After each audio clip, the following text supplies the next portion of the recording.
That's what I'm talking about. Welcome, everybody. Welcome to May 1st. It's about 20 minutes after 12, and it is time for some Infinity and Beyond, people. It is a very special session, actually, of Infinity and Beyond today. I hope everyone is doing well. Welcome to day 36 of Infinity and Beyond with D&D, the Rise of Tiamat, as we close in on the end of this campaign. Hard to believe, given how long we've been playing this, and it's been really joyous for me, honestly, like not even hyperbole. I've really, really enjoyed this campaign a lot.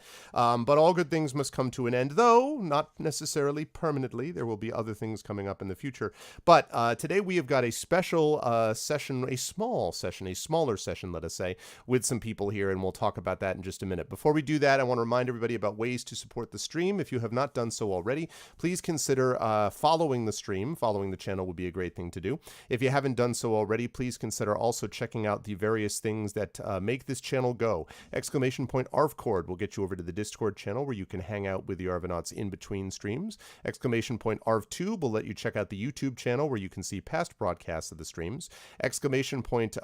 !Arv Tweets will let you get over to my Twitter where you can see the things that I have to say on the Twitters out there in the world. And then, of course, the financial ways to support the stream. !ArvShop is where you can get Infinity and Beyond merchandise. We will be demoing some of that merchandise again for you today, I can already tell you.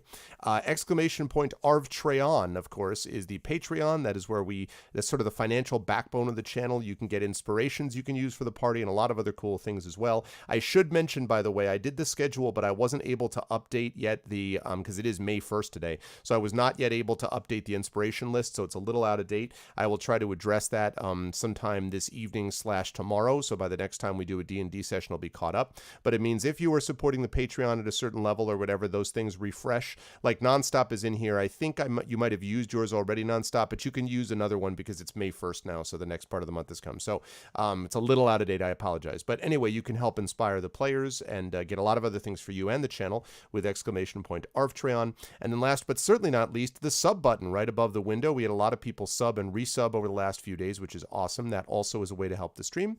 And you can get some awesome emotes to use as well if you do that. So thanks everybody who has supported the stream thus far. Now, quick note about scheduling. I have put up the May schedule. It is still very tentative because it's so early, but we are gradually confirming and doing things like that. I'm not going to go through the whole schedule right now, but I do want to mention that we have got all of the stuff happening. All of the D&D, the Esper Genesis, the Adventures of Middle-earth, all that stuff is going to occur. But I want to especially point out at the end of the month, the final weekend of the month of May, which is Memorial Day weekend in the States, May 25th, 26th, and 27th will be ArvCon. I'm happy to say that we have gotten back almost all of our corporate sponsors so far that we had last year. We are going to be adding a couple of corporate sponsors actually to that list. We have got a lot of musicians that we're going to have on board that are going to be doing stuff as well. Thank you. We're going to be getting a lot of stuff that we're going to be adding on to special events and things of that kind, which is all going to be great. So I'm really excited about that. And this, of course, charity convention is one of the biggest things we do all year. It is to support the Damon Runyon Cancer Research Foundation, and our goal this year is to raise $3,000. We raised $2,200 almost last year. I want to cross that $3,000 goal to this year, and I think we can do it with the special events, with the giveaways, and with all of the role-playing and stuff we'll be doing, and most of all, with the Arvanauts, the best viewers on Twitch. So I'm looking forward to all of that. Today, though, we have a very special stream, and it is a stream with a small number of people, and I will explain that in just a moment. But before I do that, I am going to unmute myself so that they can hear me in here, and then I'm going to unmute the gentleman on the other end of the line, and then I'm going to head over. Dun, dun, dun, dun, dun. There we go. And there are the two gentlemen who will be with us today. It is, that's right, Trendane and Sod, and two players not availables. I am looking forward to hearing from all of them. But I want to start, of course, with the gentleman who's right below me in this column. And that, of course, is Trendane, who is back on his magical mystery tour from Seattle. So, Tren, how was the trip? How was it like seeing the Pacific Northwest? The farthest north I'd ever been was Portland. So I'd never been up to Seattle before. And it was a lot of fun. I really had a great time. When we got to the event on Saturday night, Wolf, the guy who very kindly put me up for the whole weekend, he had he has an original copy of the Shadowrun core rulebook Ooh. from like the 1800s or something. Yes. And it's when it was handwritten. right, exactly. And so he's like, do you think maybe we could like take it and maybe get Jordan to sign? I'm like, yes. He's like, are you sure? Like, put it in the bag. Let's go. Yeah, and so he backed Battletech at like the $300 level. So he's got like the Ooh. flight jacket and the hat, and he's wearing his Shadowrun shirt, and he's got this tote bag and everything. He's got, so you're like a celebrity for him. I mean, you were kind of, you know, yeah. So we get there, and I spot Mitch like across the thing, and he's like, "What?" And he comes running over, and he gives us a couple of drink tickets, and he looks over at Wolf and kind of looks up and down. He's like, "So have you heard of the game?" You know?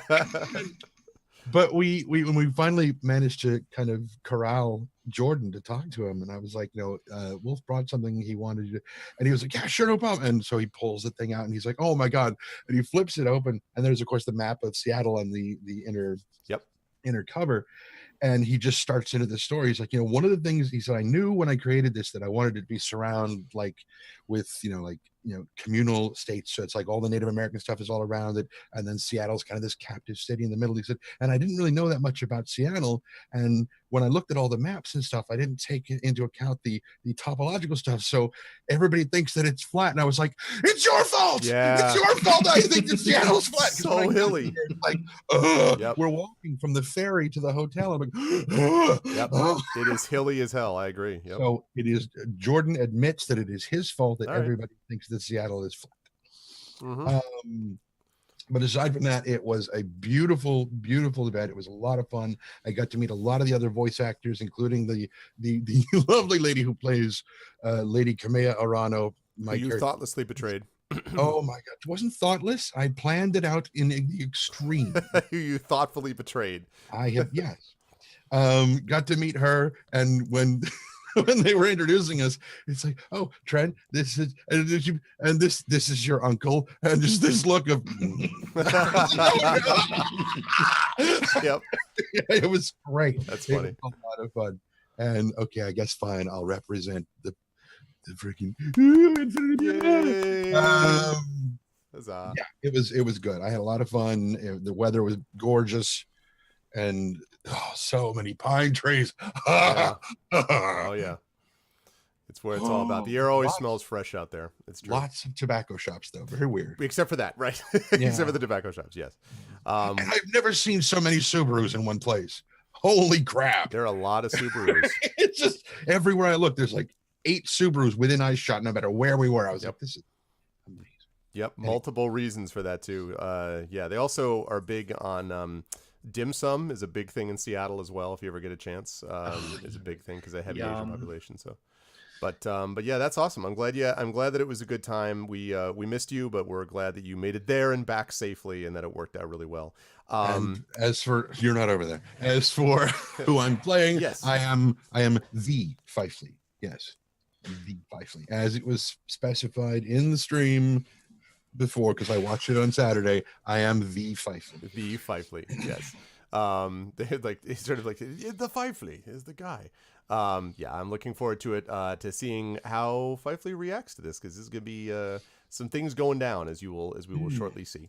Moving right along, of course, accompanying you on this magical mystery tour is, of course, our very own Saad, who, of course... Shouldn't I be at the very, very bottom of the list? I think I'm looking at the thing.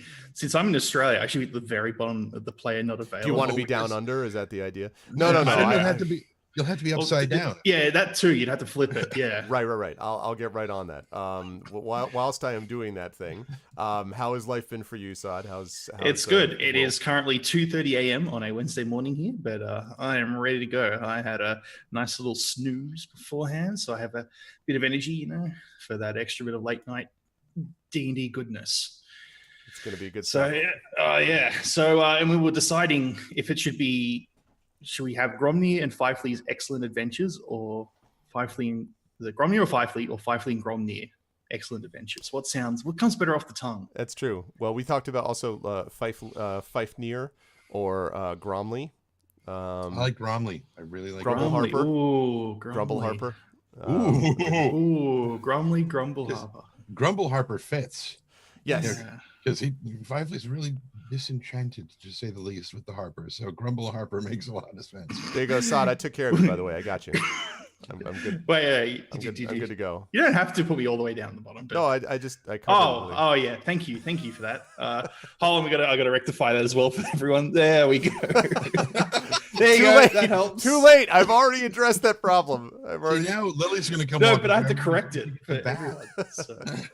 Oh man, it is good to have you here, Sada. I'm looking forward to seeing Grom and Fifley together in this experience. I should mention for everybody, by the way, that we were thinking originally that we were going to have also Screaming Joypad Mike with us, but unfortunately he had some stuff come up, and so he was not able to be here for today. So we have got these two gentlemen, and I had always assumed that this was going to be a slightly smaller, quieter session in some ways, and I'm going to explain how that works.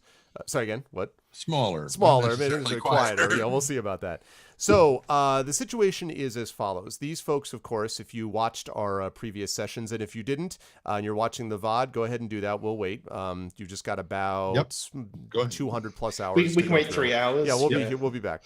But when you get back here, you will then know what's going on. These gentlemen have been battling the cult of the dragon, attempting to prevent the return of Tiamat, who is currently residing in the hells where she belongs, according to all the good aligned races of the world. But she is being brought back, or attempted to be brought back, by Severin, the evil leader of the cult of the dragon. These guys have been fighting them and have done a pretty good job with it. But one of the last groups of people that they tried to gain the favor of, or at least gain the alliance of, because they're such a powerful magical group, is the Red Wizards of Thay. The problem is that as these gentlemen, we were talking about this off air, the Red Wizards of Thay are really, really bastards. Like, there's no other way to describe it. They are bad people, but they happen to be bad people that may be commonly aligned with the party in regards to this particular threat. And there is very little argument that they are the most powerful mystic force that exists within the Sword Coast and Faerun. You'd rather have them on your side than not.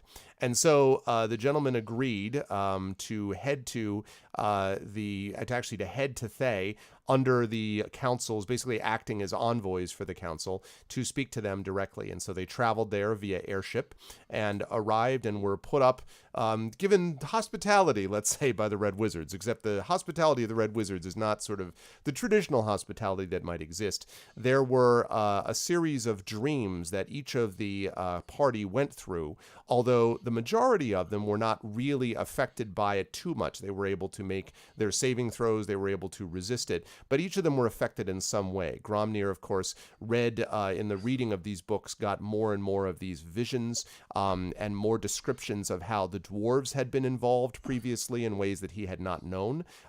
Even his own specific clan and group of people had been involved previously with things relating to the Draco Rage and other stuff that really troubled him because he had never been told this before. In addition to the visions, of course, that he's been experiencing all the way along. Well, assuming it's all true. Right. Well. I mean, that's true. It could all just be a BS lie. Gromnir doesn't really understand like if it's true or not. Exactly. No, I mean, that's totally the case. So that was going on. And in the meantime, while TikTok was getting revelations about his reality and about sort of what happened to him in his origin story, Fifley was in the midst of a ritual. He was attempting to basically create a ritual that would allow the land to the extent that it was possible, grow and flourish above the blight that basically is the Red Wizards and what they have placed down upon it. And so what I'm about to describe that just happened, to Fifley, is what leads us to this moment where Fifley and Gromnir find themselves in this mysterious wooded glade, many hundreds, possibly even thousands of miles away. But I will describe that in just a moment. Sure. What's up, Trent? Two quick things. One, let's hope that my internet plays nice. Okay. Because it is Tuesday morning. Is it that time? Knock on wood, yeah. No. It is Tuesday morning. And two, when you were describing, Gromnir sitting there reading these books, I found myself thinking, what if all the books are just bullshit? And I thought, could Zone of Truth work on books? Could you just cast it and go, no, that's wrong? And you just know that this text is a lie. Yeah, I think Zone of Truth is related more to living creatures creating lies. But if the books were speaking to him, that's what you need to find is animated books. Yeah, and then that's it. You know, living books. Yes, but so it is those things that are sort of at the sort of on your mind. So let me get the music started, and then we're going to talk. You and I, Fifley, about All right, there we go. We're going to talk, you and I, about what it is that you experience. So, After making my saving throw. Yes, after making your saving throw. So you may remember that you have been sitting in this room, engaged in this ritual, and you had the scimitar out, but you may remember that the scimitar was vibrating unpleasantly and kind of like, setting up this weird, as if it was kind of being suppressed by the incredibly powerful magic that was around them.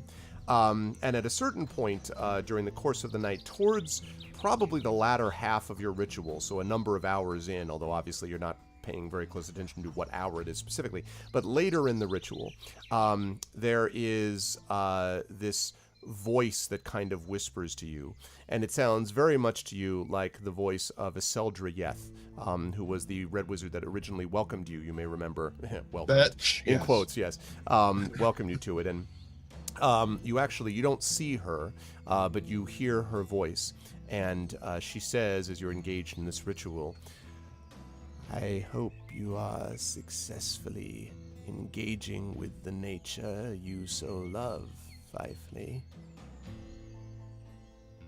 You just hear this whisper, maybe coming in your head or just to your side. It's focused on my ritual. Okay. She says, so there's a couple of moments of silence, and then she says, we, of course, admire your commitment to the natural world. Though you and I disagree on almost everything, I imagine, we can agree on the importance of focus and discipline, and you have both of those things committed to the world of nature. However, and there's a moment's pause, and then sort of, this has all been happening like at your right ear, and then there's this moment like where there's this strange feeling of like a chill at the back of your neck, and then you hear it like at your left ear, but again, there's no physical presence next to you, you don't think, but... So then she says, however, there may be a concern that you must address.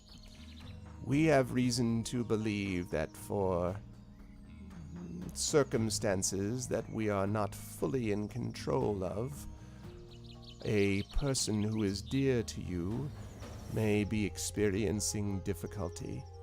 Moreover, that person experiencing difficulty might distract you from the ultimate mission. Our mission together to destroy Tiamat is more important than this interloper. And so we will bring you to that place if you wish to address the problem that exists. You may solve our problems and your own.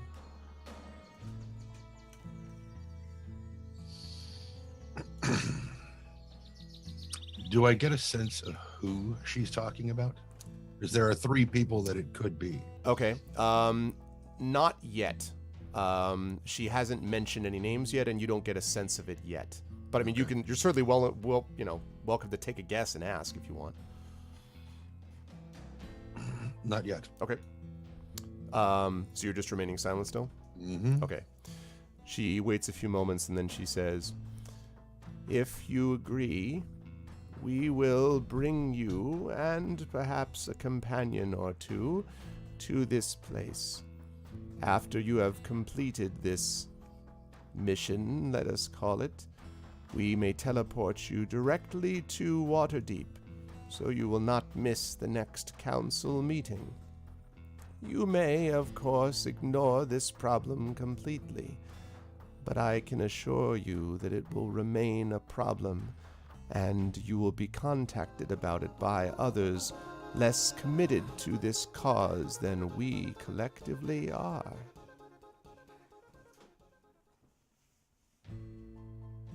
And she waits for a few minutes, and then she says, allow me to show you the path. And there's a moment of there's quiet, and then you almost sense rather than hear this rumbling. And then as you look over, you can see that it looks almost as if the bark is on the tree that's in the room is peeling inwards, like as if they're sort of curling over each other and then opening itself up. And through that tree, inside the opening, you can see what looks like a pleasant wooded glade. I almost said grade. A pleasant wooded glade that is think we causing just- his internet to fail. Yeah. Yes, I know. He'll come back. Damn the they took his internet away. I don't understand why Tuesday morning is the problem. It's funny. It's the exact time as well where it starts to cut out for him, I don't. which is between 12 and 1. It's so weird. It's so Come back to his trend name. He already left is what happened. He's just like, yeah, all he's right, gone. He's gone. Like, I'm out. well, that was easy. All right, Gromnir. So, what do you want to do? I'm busy looking at these books. These books are really cool. These books are amazing. Yeah. All right. Yeah, that'd be about this time. Yeah. You can probably talk about the other books that I found if you want. Sure. Let's do them. So yeah, exactly. Trendane's absence caused Sod's face to grow large and blow apart. He literally, this is like actually what happened. Like Sod's face is the tree. He just blew into the tree. So yes. So some of the books that you had discovered as you were looking at these things, most of them made references to, I mentioned the fact that the dwarves might have been involved or engaged in the Draco Rage, which is something you had not heard before. But there are other references. You may remember that one of the dragons had problems with the dwarves having actually made armor, basically, out of one of the dragon's scales, and how that had sort of stayed with them for hundreds of years. There's actually references to that event about a great battle that was fought in which these scales were removed and very sort of dramatically so forged into armor in front of a bunch of cheering dwarves. So it wasn't just like, oh, well, I happen to be on the battlefield and I just thought this would be great for armor, but like it was. So it was like a forging celebration. Yeah, like they celebrated it, battle. which was it was not just sort of a, oh gosh, things happen. Mountain dwarfs are dicks. Yep. So really, they really kind of went into it, and you can see sort of details about that. Now you don't get any of the dragon's point of view, but you get a lot of references to the dwarves' point of view and how they're sort of connected with this. So. That is a big part of it. The other thing is you had a set of these books, but I'm kind of summarizing. So you had the Draco Rage, you had the stuff with the armor. There are also references, though, at times to Severus, and I think I mentioned some of this last time. Yeah, There's references to Severus, some of his followers. Regarding the event of the of his actual trapping. Yep. In the. Yep. Yeah. And one of the interesting things you didn't know is how much Severus had actually reached out to his followers at this time, like how much Severus had basically reached out to his followers during that battle. It wasn't just, I'm going to do everything solo. He'd actually reached out, asked for help, asked for assistance, asked for prayer, and there was a big discussion in one of these books about whether or not they had provided the support that he had needed. Could they have headed off his being trapped? Could they have prevented some things that happened if they had been available to him and had been more devout, let's say, than they actually were? And so that's a big part of what you see in this book as well. Okay, so poor Trent. Yeah, we were just talking about like, I am exactly Frankenstein. Yep, we have returned. Oh man, sorry, dude. We'll stay with it though. We'll bear with it. We got to start doing this. We got to start doing this shit on Tuesdays. We can't do Tuesday mornings anymore. It is just freaky how predictable this is. Yeah, it's so weird. And I don't. It's odd. I was like, what is it about Tuesday? Like, it's strange that. Is it only Tuesday or is it Wednesday, Thursday, or is it only Tuesday? It's only Tuesday that I've noticed. So strange. I don't get it. Anyway, you're back. So we're good for now. And well, the good news is there's only 2 of you, so capturing windows is much faster when they've only got 2 people to worry about. So that's okay. So anyway, that's yes, Grom. So that's some of the other things you saw in those books. So Trent, what I heard? I was going to say what I heard was allow me to show you. Bang, and it's all gone. I'm like, oh. Well, it was kind of funny because I thought like at some point it was like Grom's Sod's face got split between the 2 windows, so it's like his face was the tree, like. So the bark peels back on the tree inwards, almost as if it's being pulled in from the inside, and it rolls back with this creaking sound, and then the inside you see through it this pleasant forest glade. The sun is shining, there's tweeting of birds that you can hear from inside there, and otherwise it looks relatively normal. But there is an exception. You hear what sounds like, through that portal, a distant howling.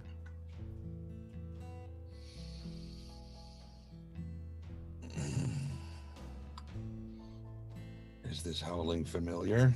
Yep.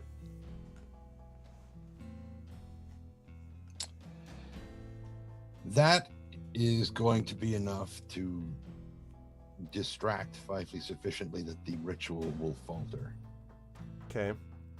So it does falter, and Iseldra's voice echoes again, this time again in your right ear, and says, "It appears you understand the stakes here.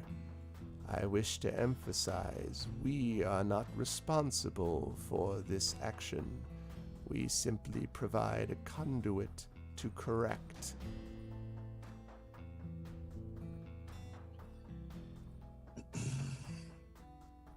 And Five is going to stand up, holding the scimitar, which no doubt, now that there is some nature right there, is probably like, come on, You got it. come on, You got come on, oh God, please. Yep. Yep. You see, yoink! Oh, It's like a dowsing not- rod. Yeah, exactly. It's not alone. Yes. And you're gonna kind of look back towards the door and think about, do I call to them? Do I tell them, come on guys, we gotta go? And it says, the voice says, as if anticipating this, says, your companions are mostly still engaged in sleep, let us call it. But at the end of this, we will call upon them and give some of them an opportunity to follow you. It is not in our interest for you to fail in this mission, Fifely, and your companions have proven of value to you in the past. We will use our powers to bring them to you. Fine. And he walks through. Okay. Fuck this bitch. Right. So you walk through, and there's a strange experience of feeling as you walk into the portal, for a moment compressed, almost as if you're being pushed, and then whoomp, you're out on the other side. And you are in the midst of this glade. It is a very familiar glade, and in fact, if you look on the stream, or if you look on Roll20, I will ping for you exactly where this is coming from. Ding. Yes, Swaggy. And I didn't see that. Can I was you gonna say, press, can you hold shift and left click? That puts Oh, us yes. all, like, focuses us on that spot. There we go. Did that Oh. focus you on the thing? Because I'm down in the forest of Chult right now. Yeah. It went all the way to the south. That's still doing it. Bing. Okay, wait a second. Looking at what's on the stream, you're on a different page than we are. What? oh God yeah, damn it. you are. That's why. why. Yeah, that'd be I why. have too many maps. You're on the other Faerun map that you've Yeah, got. that's You've right. got That's the, right. My bad. You've my got bad. the focus one I around forgot Sword about that. Coast. I was like, Yeah. what? Oh, How many times can I that- ping? Because he kept pulling us down to the forest of Chult. I'm like, no, that is not where we are. Oh my God. There we are. Okay. Yes. So now you see where we are? Yes. Yep, Well, I with knew, the I knew sharp where we teeth. were. So. Yeah. So, so you hear this howling, and so there's a moment where you're just standing there, you're alone, and as you look behind you, the portal is still there, actually, behind you, Fifely. You can still see the opening to it, and you're looking into the room that you just left from. The scimitar now is sort of glowing a bright green, and you can feel this kind of rush of nature around you. In fact, so much so, I'm going to play the specially designed sound effects that I had for just this occasion. And this does not feel fake to you. This does not feel like an illusion. This feels very much like the scimitar's reaction, mostly, is what's proving to you that this is actually real. This is an incredible act of wizardry, even if it is, as Ten said in chat, a dimension door. A dimension door like this that brings you this many thousands of miles away from where you were is a pretty impressive act. But they're the Red Wizards, like, this is their deal. So, you are now standing in this glade, and again you hear this very far off in the distance, this... It's a sort of keening howl, really. Mm-hmm.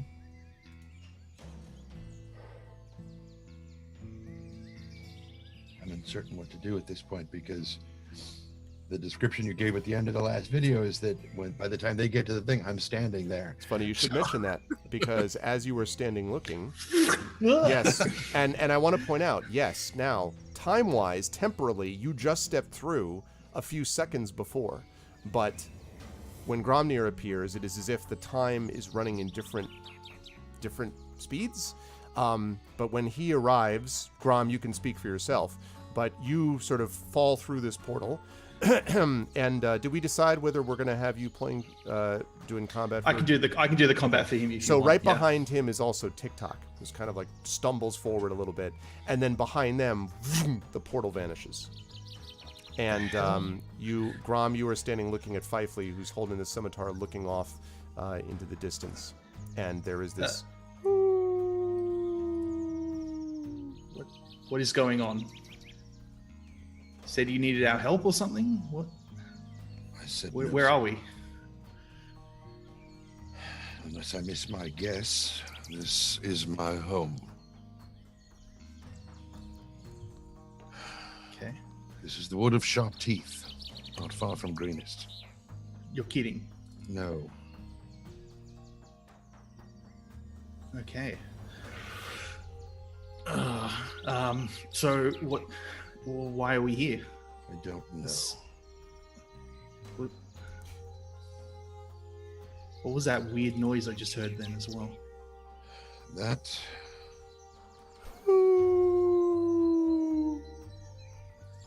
was probably a very dear friend of mine.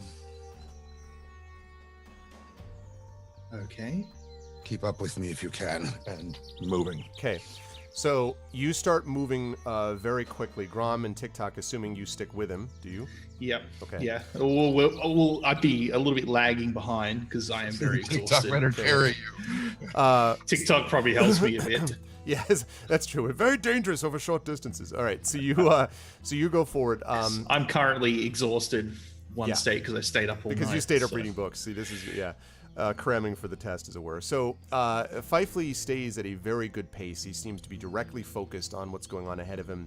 The howls continue a couple times, and you actually push through some woods that are close by. And Grom, as you pass some of these things, you begin to see how the wood might have gotten its name, because there are very sharp brambles and branches that are sometimes very close together. And more than once, you think that you're okay, and then something scratches your hand. None of it's poisoned, but it's all Good thing I have armor on it. Would be even exactly. This is just affecting hands and occasionally face, but otherwise. But it seems like pretty nasty stuff. TikTok, of course, seems to be unaffected by all of this. But Fifely knows how to move through it. Exactly. So. And Fifely, you have no difficulty, of course, passing through all of this. And at a certain point, of course, as you've pointed out, you do feel, exactly where we are. And so you're able to sort of direct yourself. But as you go sort of farther and farther along, and you begin to climb up a small rise, you're a little troubled, because the place that you're going to is not a place that you would have expected, if it is the person you think it is, to see this person, in fact. And finally, you hear that howl again suddenly cut short. So there's this, and it's very close now. So you hear this, like that, like something stopped it short, punched, kicked, something. And you find yourself at the edge of this clearing, and as you push through, you kind of stumble forward, and you see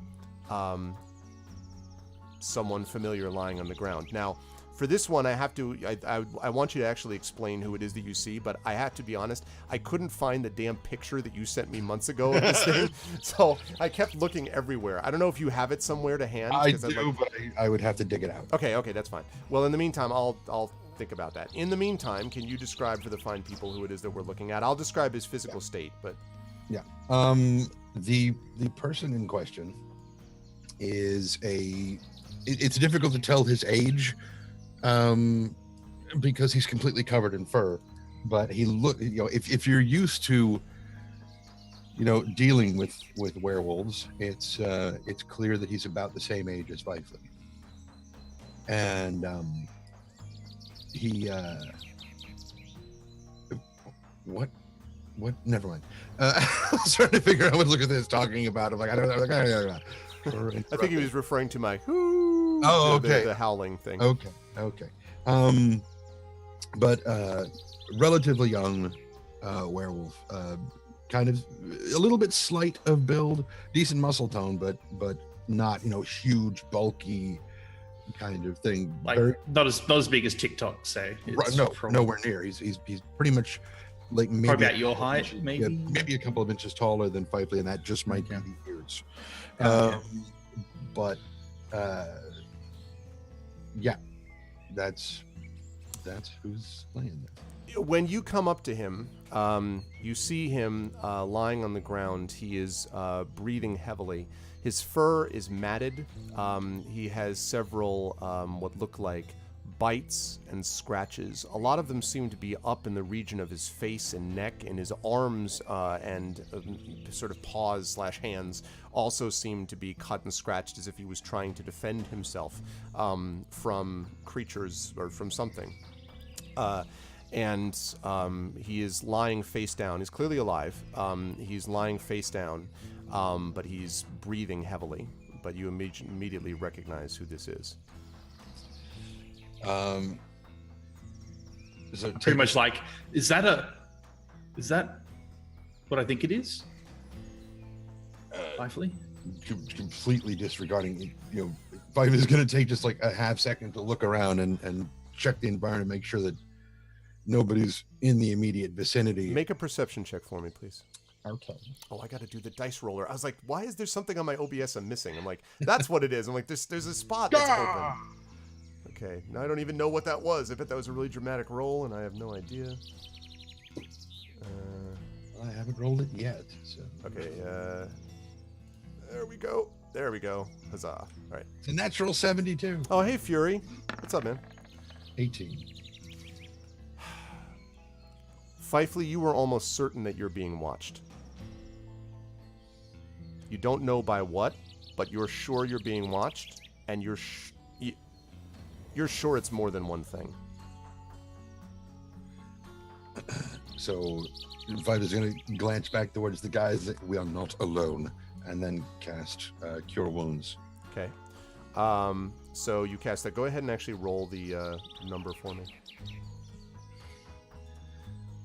So I think while that's happening, we'll like do some kind of like spread out pattern just around Fifely. Okay. So if he needs that cover. Okay, so he sort of comes to as you see the spell doing its work. And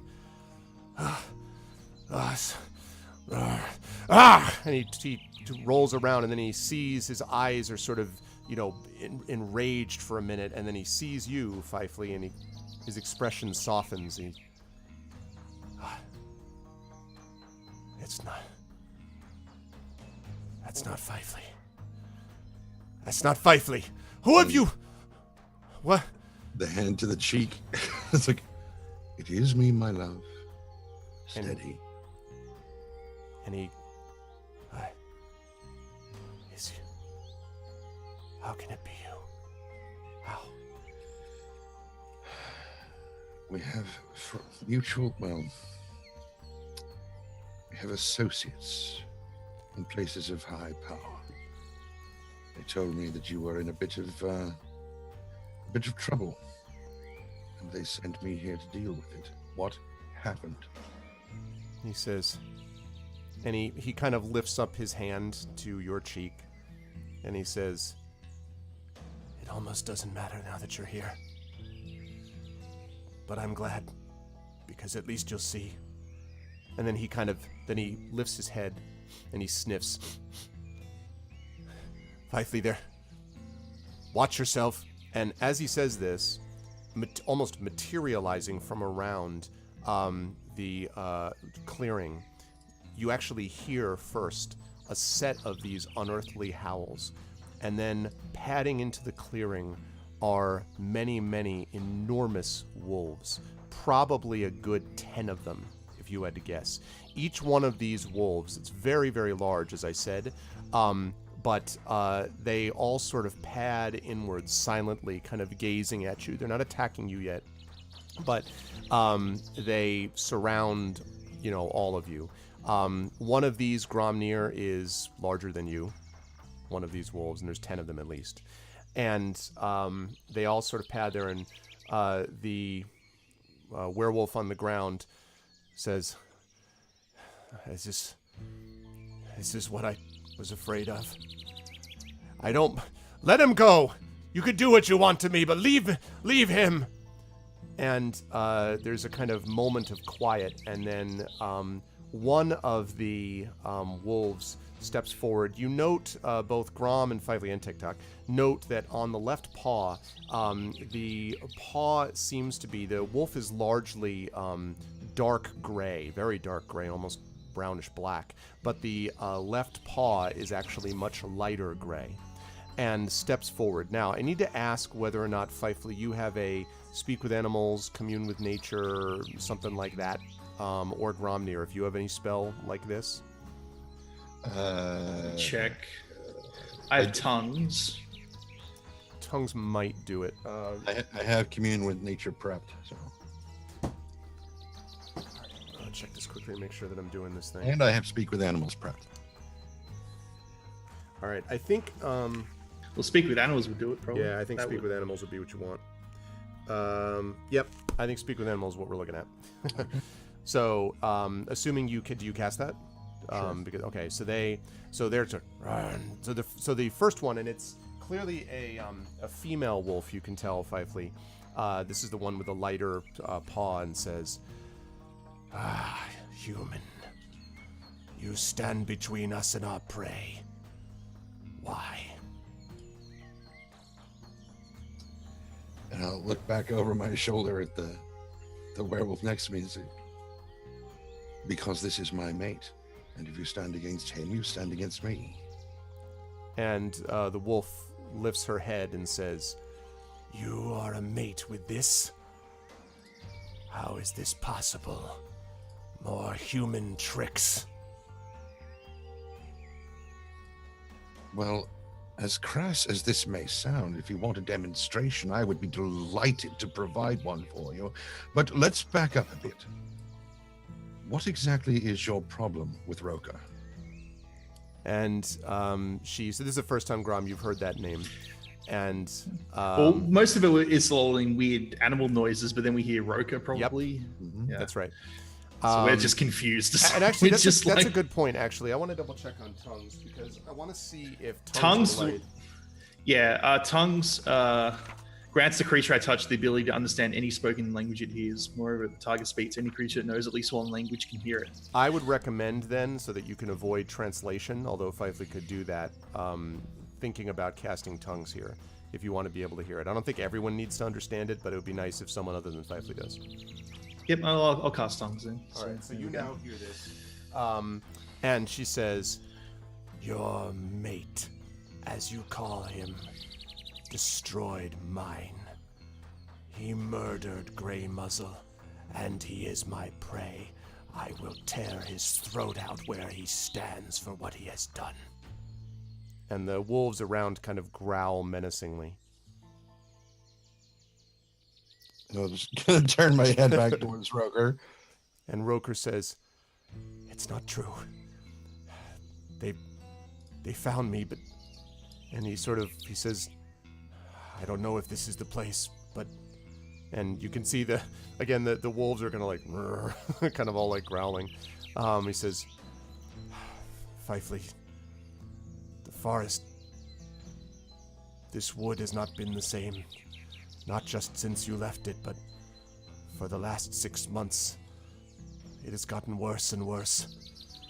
The trees themselves have turned against us. The wolves that we ran with have turned strange and wild.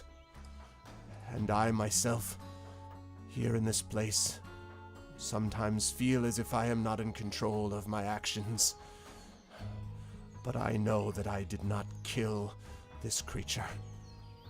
The wolf she refers to is named Grey Muzzle. He was the alpha of their pack. I heard a howling one evening several nights ago. I went to find it. It was piteous, pained. When I came into the clearing, I saw there the creature gray muzzle lying. Its throat had been ripped out and clawed. I went over, and Fifely, and he kind of reaches up to you and kind of pulls you slightly closer to him and says, the claw marks were... And then Silverpaw steps in and says, or cuts in and says, the claw marks were that creature's. Half human, half wolf. It has gone feral and ripped it to shreds. We found him there, standing over the body, his claws dipped in my mate's blood. Then he ran from us, and we spent the last day and a half tracking down this piteous, despicable cub. When we found him, he is condemned rightfully to death. And now that punishment will be visited upon him in accordance with our law. Law? Law, you say? Interesting. I had a conversation with someone not too very long ago that here in the bounds of nature, that there is no such thing as law or justice. There is simply the balance of the pack against the herd. So if you want to seek vengeance, as is not really the way of nature, it makes me question exactly how right in the head you are. So as you say this, Silverpaw opens her mouth as if to respond, and then you hear a, "Rah! Silence, half-man!" And stepping out from behind her, you see a second wolf, somewhat smaller. This wolf also looks to be dark gray, but instead of having the paw be kind of whitish silver, in a very strange kind of modeling, its fur on its face looks to be somewhat silver in places, almost down its right side of its face. And it says, I, White Fang, was there too. I saw it with the rest of them. This was my leader, my alpha. He rescued me as a cub, and then he was killed in his own heart's blood. And you will not take this from the pack. It is not vengeance. It is the removal of a threat. Your mate cannot be said to be controlled.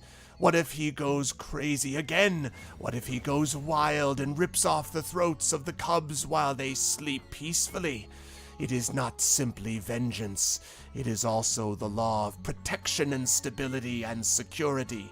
He is guilty, and he cannot even claim where he was instead. And Roker says, It is true. I have no real alibi. I was by myself, as I have often been since you left, Fifely. I heard the call.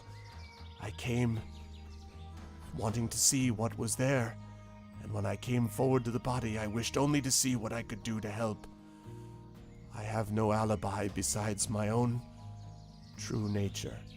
True nature, he says, and the creature says, and Silverpaw growls, Be silent, White Fang. This is not your time to speak. And the appropriately, chastened White Fang sort of quiets into a low growl. And Silverpaw says, There is no question that the law of nature is balance. But balance will not be maintained by allowing a murderer to run loose in our woods, even were it not that my mate had been destroyed. The death of Grey Muzzle has put the entire pack in danger, and it will remain in danger as long as the murderer is at large. And Roker says, I have tried to tell them of my innocence, but I have no evidence. I cannot think what else to say. And Silverfang kind of, and sort of turns away almost, this kind of low growl in his throat. And, White Fang, not Silver Fang, White Fang. And Silverpaw says, I can see no alternative. If you have something, you can speak for him, but... And then she looks up and she sees, but what of these? Are these also members of his pack? And she looks at Grom and at TikTok. No. These are members of my pack. If you know of the larger world, the world beyond the wood of sharp teeth, and are familiar with the tales of the dragon queen known as Tiamat, it is our charge to prevent her from being returned to this world and destroying everything that we both, you and I, hold dear. And there's a moment's pause, and Pause. she a moment's pause, right? And she tilts her head, and then you hear Silverfang looking back over his shoulder again and says, I suppose it is your charge for the humans with which you cavort, the humanoid races. What have dwarves done for us except kill, chop down the forest in which we live? And there's a general, like the wolves seem to be slightly in agreement. And what is this abomination here? And he's sort of like his baleful eyes, his gaze lights on TikTok, who kind of, stands there, red eyes shining. And he says, and White Fang says, you have brought one of your own servants to make this possible. This is nonsense, Silverpaw. We do not listen to the humanoid races. They have never listened to us. And Silverpaw sort of looks back for a moment and then back over to you and says, he speaks from his heart, but I understand the beating of it. There is something to be said in his words. We have, in some ways, been at war with the humanoid races ourselves. And if you are indeed this creature's mate, you know that it is true. We have tolerated Roker's presence, but we do not feel obligated to do so if it puts us at great risk.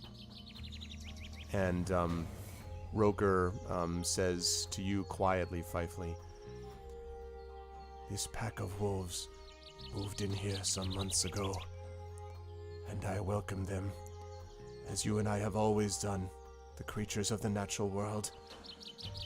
They were good neighbors, until things began to happen. The attacks of the dragons, the strangeness of the trees, and wolves themselves, others, growing fierce. But this pack, for the most part, seemed safe from that, until this event. And again, he says that pretty quietly. Right. I would ask you, Silverpaw, if... how shall I phrase this? If your mate had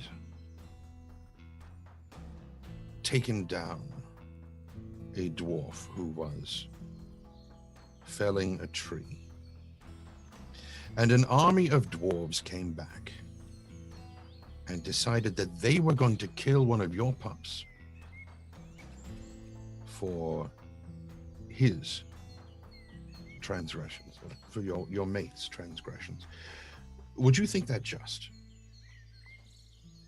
And there's a pause, and Silverpaw says, perhaps not. But question for question. In the example you have given, it is a dwarf felling our land. I would ask what you would expect if we took our pack into the hearts of the mountains where the dwarves lived and jumped upon them like thieves in the night and ripped out their throats. Would you have the same kindness for us then? I would strive for balance.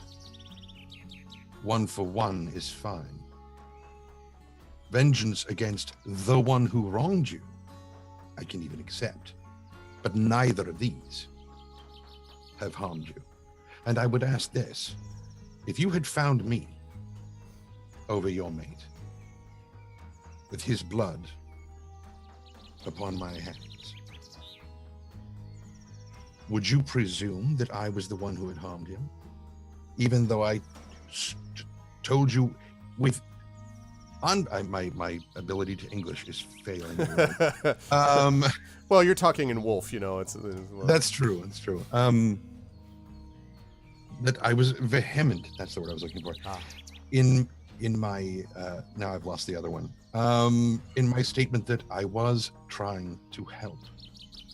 No one, did any of you see Roka kill your mate, or did you merely stumble upon him? And there's a growling, sort of everyone. And then Silverpaw says, "None of us saw the killing happened, or it might not have happened at all. It is our shame that we were not there to stop it. But we are here to revenge it. What is this nonsense?" White Fang says. "I do not know whether or not this one speaks from his heart, but I know what we saw. What killed him if not this one then? Where else could something with those marks of claws have done this to him?" And this smile starts to spread across Fifley's face. And he looks right at Douchefang. Don't call me that. That's not... Stop acting that way. How long have you been with this pack? He says, "Since I was a cub, I was brought into the pack, and I have engaged since then as a pack member should, subservient and obedient to my leaders, and driven by my senses, my eyes, my ears, and my nose, as you should be if you were true and not a half thing." And Silverpaw says, "Hold your tongue." And White Fang, you could, when he does that, when she does that, White Fang is kind of like, you know, almost cringes slightly. And she says, "These words do not do worthiness of us. Roker was permitted to be here. We will not speak of what curse afflicts him. The question is not that, but of his actions now. And it is that you have not answered. If we leave your friends here behind, there is still the question of what to do with Roker and how to answer the death of my mate and protect this pack." And she sort of looks directly at Roker and says, "Do you still deny that you were responsible?" And Roker says, "Yes, for I am telling the truth. I speak from my heart." And she looks back at you, and if wolves could do this, you'd almost get the impression that she'd be like, you know, like kind of like, you know, she kind of shakes her head almost a little bit, and she says, "I do not know what must be done. This must be answered for." I do not argue that point. Why don't we just go find them? Whoever did it. Just said. And so you know, White Fang says, "Sacrilege!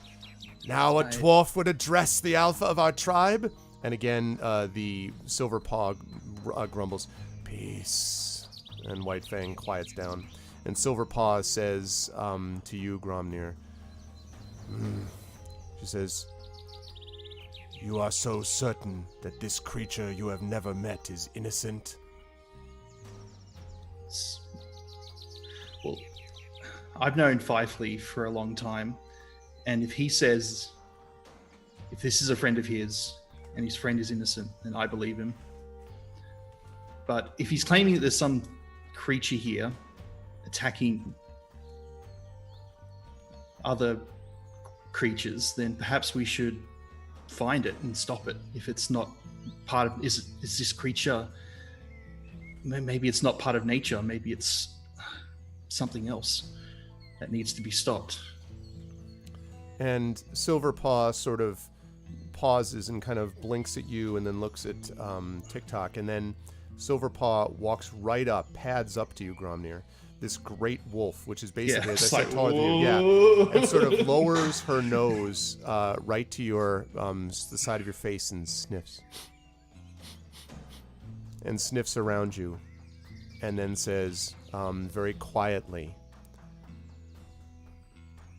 "Would you speak for this member of your pack with your heart's blood if the need arose?" Of course.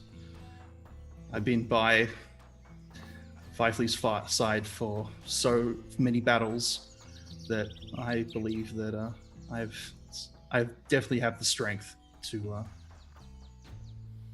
say it as... God, how do you speak to these wolves, man? I don't understand. Like that. So this is...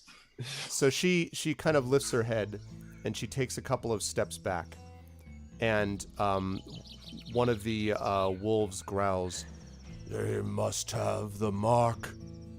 And a few of them start to growl in agreement. The mark.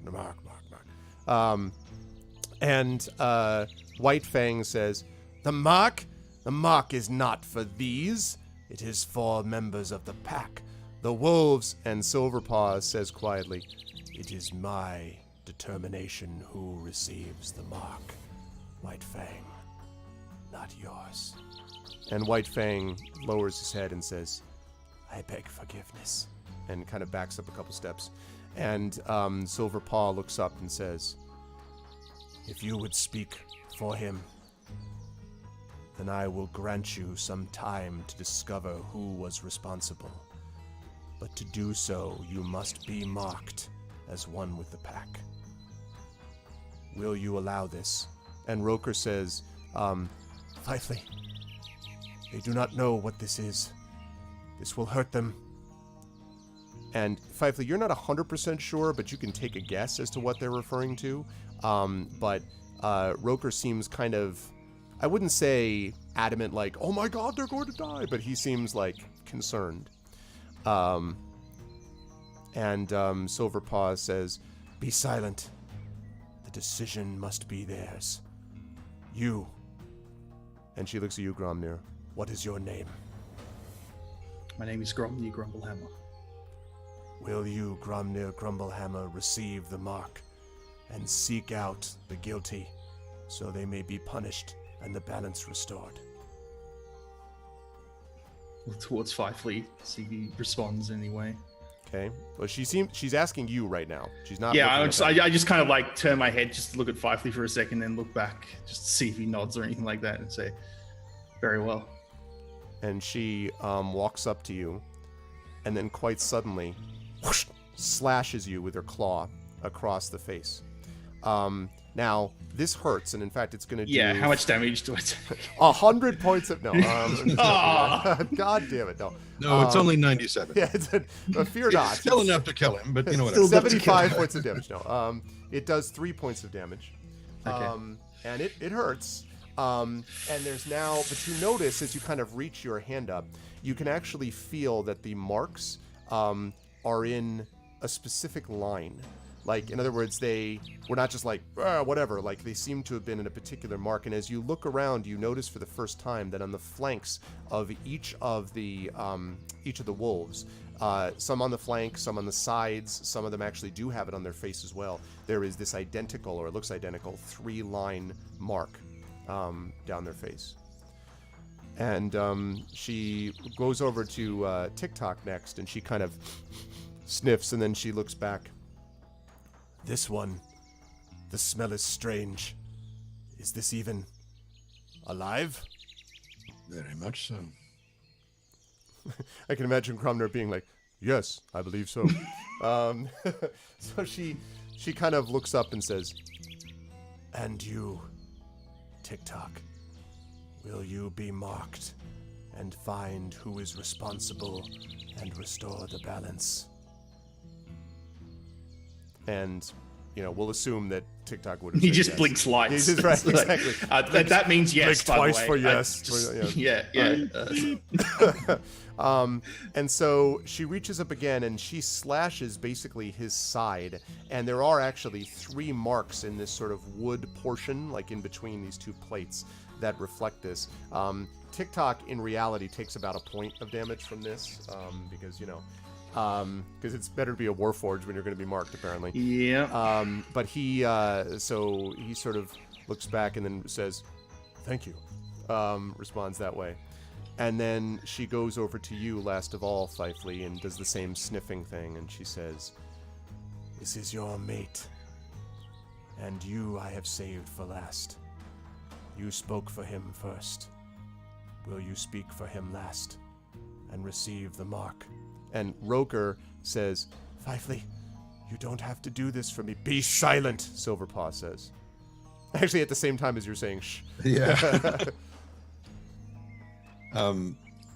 And so Fifely will very slowly and deliberately reach down and pull out the scimitar and lay it across his hands.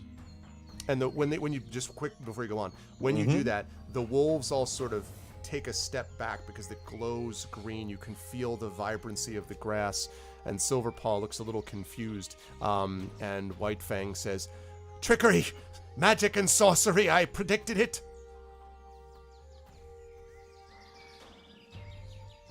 Behold the scimitar of the misty forest, a wood not too far to the north.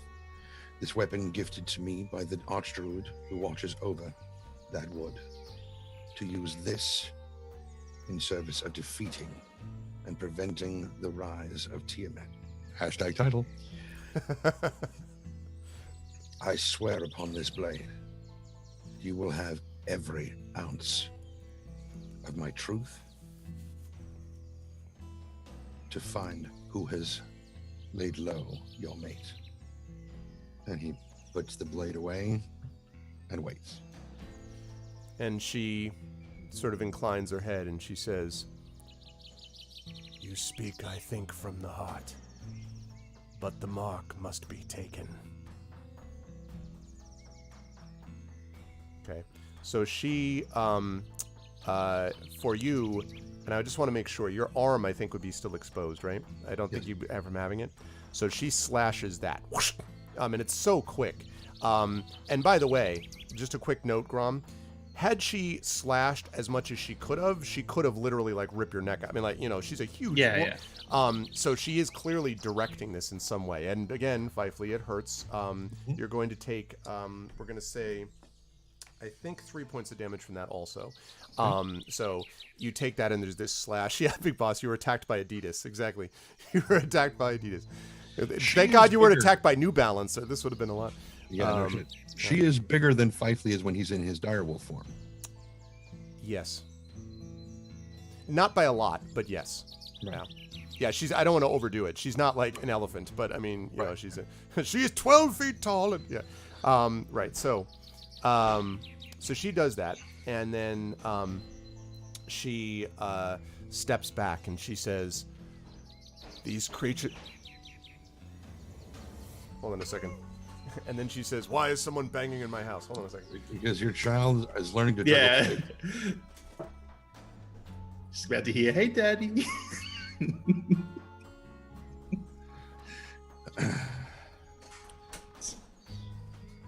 I polished your whiteboard. Yeah. Sorry. That's my son. He was inside the room, and I'm like, all I heard is this, like, poof, poof. I'm like, is my son all right? He's fine. He's with his mom. Napping, in quotes. Okay. So, takes a step back, and she says, "These have been marked. While they bear this mark, they move with safety through the wood of sharp teeth. They move with safety with our pack, and none will hinder them until judgment has been passed." And she kind of looks back specifically at White Fang on this, and White Fang is kind of like, so does Fifely. yeah, and White Fang is like, "Ugh," and kind of, he doesn't say anything, but he's obviously disgusted. And she looks forward again, and she says, "I grant you a time of 2 hours only And the 2 hours is kind of an approximation. You get the impression that for the wolves this means something different, but that's kind of what it translates to basically for you guys. 2 hours only.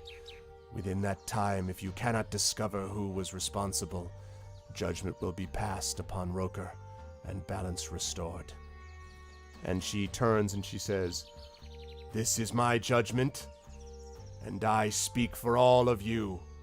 And she throws her head back. Ooh! And there's a huge howl, like, and by the way, I don't know if anyone's actually ever had the experience of watching wolves howl. I have, but I've never had the experience of having 10 of them howl at once around me though. And so that's what this is. 10 huge wolves howling at once, is, and even Roker, you can almost just faintly hear Roker.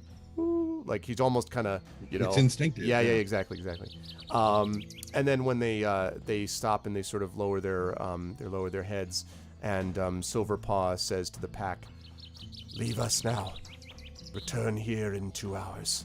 And the wolves kind of growl and lower their heads and then turn. The last one, of course, is White Fang, who kind of goes and then looks back over his shoulder, and then sort of leaves with the rest of them.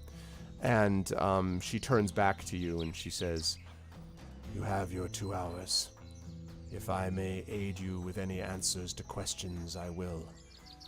And you must be returned here after that 2-hour mark.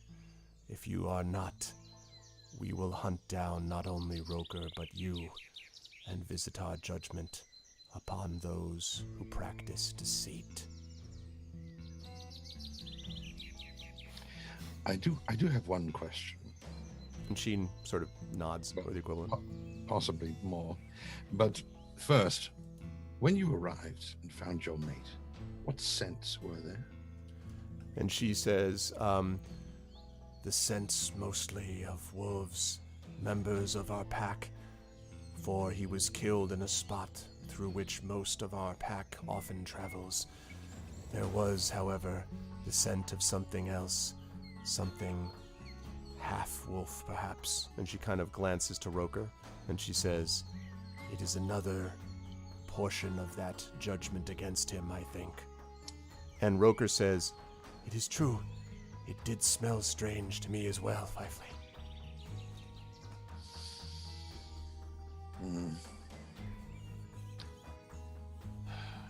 I should like to sense that myself.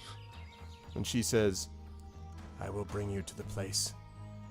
My mate has been guarded by one of our pack since the moment happened, though his body now begins to decay and return to nature. It is not a pleasant sight." And then she turns and she says, "Follow." As, by the way, she walks away, you are struck by the grace with which she moves despite her size. She is large and, again, this is a large pack, but she was clearly somewhat the largest, and moves with great grace. And Roker, who's now sitting up, obviously, says, "Fifely, are you sure about this? I don't want you hurt, or any of your friends." Pretty much before he finishes that last bit of the sentence, Fifely just throws his arms around him and just buries his face in Roker's fur, and just he has a very hard time not sobbing, but he gets as much of an embrace in as he can. Roker returns it, of course. Oh, he fucking better. If he knows. Haha, it's a different Roker. It's actually Riker. Oh, damn it. The scimitar comes out of William Frakes. Like, oh, crap. Jonathan Frakes, I mean. Thomas Frakes. No. Yeah, okay. And then finally lets him go. And his eyes are just welled up. Like, yeah, it's walk and talk. And starts following her. So you guys start walking. Just before you leave, by the way, Grom, TikTok looks over to you and says, "Is this a usual thing when they meet?" Druids I have no idea. I think we just follow along. What do you mean you have no idea? Don't you worship a god of knowledge? Hell is wrong with you? I've God. never dealt with a pack of dire wolves, and this is Fifley's territory, so we should probably just. Probably not dire wolves, by the way. Looks Well, more they- like maybe winter wolves, or like. Winter but I mean, wolves? it's not Okay. winter wolves because they're too far south. But that's the kind of things. Timber wolves could get pretty huge too. Yes, they can. Yep. And they are such cuddle bugs. Anyway. Yep. Um, Okay, so as you follow and she leads you up, you guys have a few minutes to chat, if you will. She's far enough away that she's not really paying. I mean, she has probably very good senses, but she doesn't seem to be paying attention to you too much. Why did you get the scratch on the arm? I have it on the face. Now I'm gonna have scars here. we will deal with it. What do you know of this? What do you know of this wood and its inhabitants? I've never been in here. I haven't really read much about what's inside. I assume it's just a standard forest. Unless is there places? You said you're from here. This is my home. Is there anything out of place already? Can you feel anything or sense anything? Nothing extremely out of place, but one of the things to know about the wood of sharp teeth, it's not just the wood that has teeth, obviously. There are communes of werewolves who live here, but there are also other creatures not dissimilar to them. Well, in some ways, not dissimilar. This is why I asked how long that Putz had been with this particular pack. The fact that he is not truly of the pack raises suspicions for me. Oh, I was too intimidated to really notice. My knowledge of these types of wolves is not the best, but perhaps when we get to the site of the murder, you may be able to find some more information. If you want, I could commune with the dead and see what we can get. We will leave that to her. That would be unsettling in the extreme for her, I suspect. But we'll explain it to her and see what she thinks.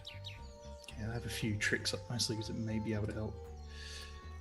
But yeah, I'll leave it to your discretion. That we will leave to her discretion. I personally think it would be tremendously useful. But we should explain it to her. And TikTok says, Fifley, as you guys are walking along, and I apologize, by the way, I just figured it made sense for me to jump in with a couple of questions that you might be doing. Yep. So TikTok says, as you're walking up there, Fifley, do you, I mean no offense, but do you trust Roker here? Roker, you say you do not remember yourself what happened.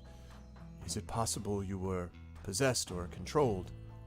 And Roker sort of says, I do not know, but I cannot imagine it. I saw and remember seeing him from a distance already dead. I cannot imagine I would have killed him, left, and then returned. And TikTok nods and says, of course. And says, Fifley, I mean no offense, of course. None is taken, however, to answer your question. And please remember that this is coming from a druid. So I want you to understand the full seriousness and intent of what I'm about to tell you. For Roker, I would burn this world to ash myself. And he just turns and walks. Okay, Roker, and TikTok says, oh. And Roker kind of growls slightly in his throat, and says, as always, your feelings betray you, my love. Always too great for one forest to contain. So as this continues, as you're moving along, and the hill that I mentioned that you were on top of, that little clearing, as she leads you, she's actually bringing you down now through the woods into a place that is essentially what you would almost describe as like a little bit of a valley. There's a spot in the Wood of Sharp Teeth where the ground descends. Perhaps it was some kind of a gully, or hollowed out by a glacier many millennia ago, And since then, there's sort of grass and moss and whatever else. But the unusual thing is that because the sides of the hill around it are fairly steeply sloped, it means that there's essentially an open space to the sky. So it's almost like the moon, could shine right down on it or whatever. And so it is a place that actually you remember, Fifely, having sometimes come with Roker to observe the moon or to see these places.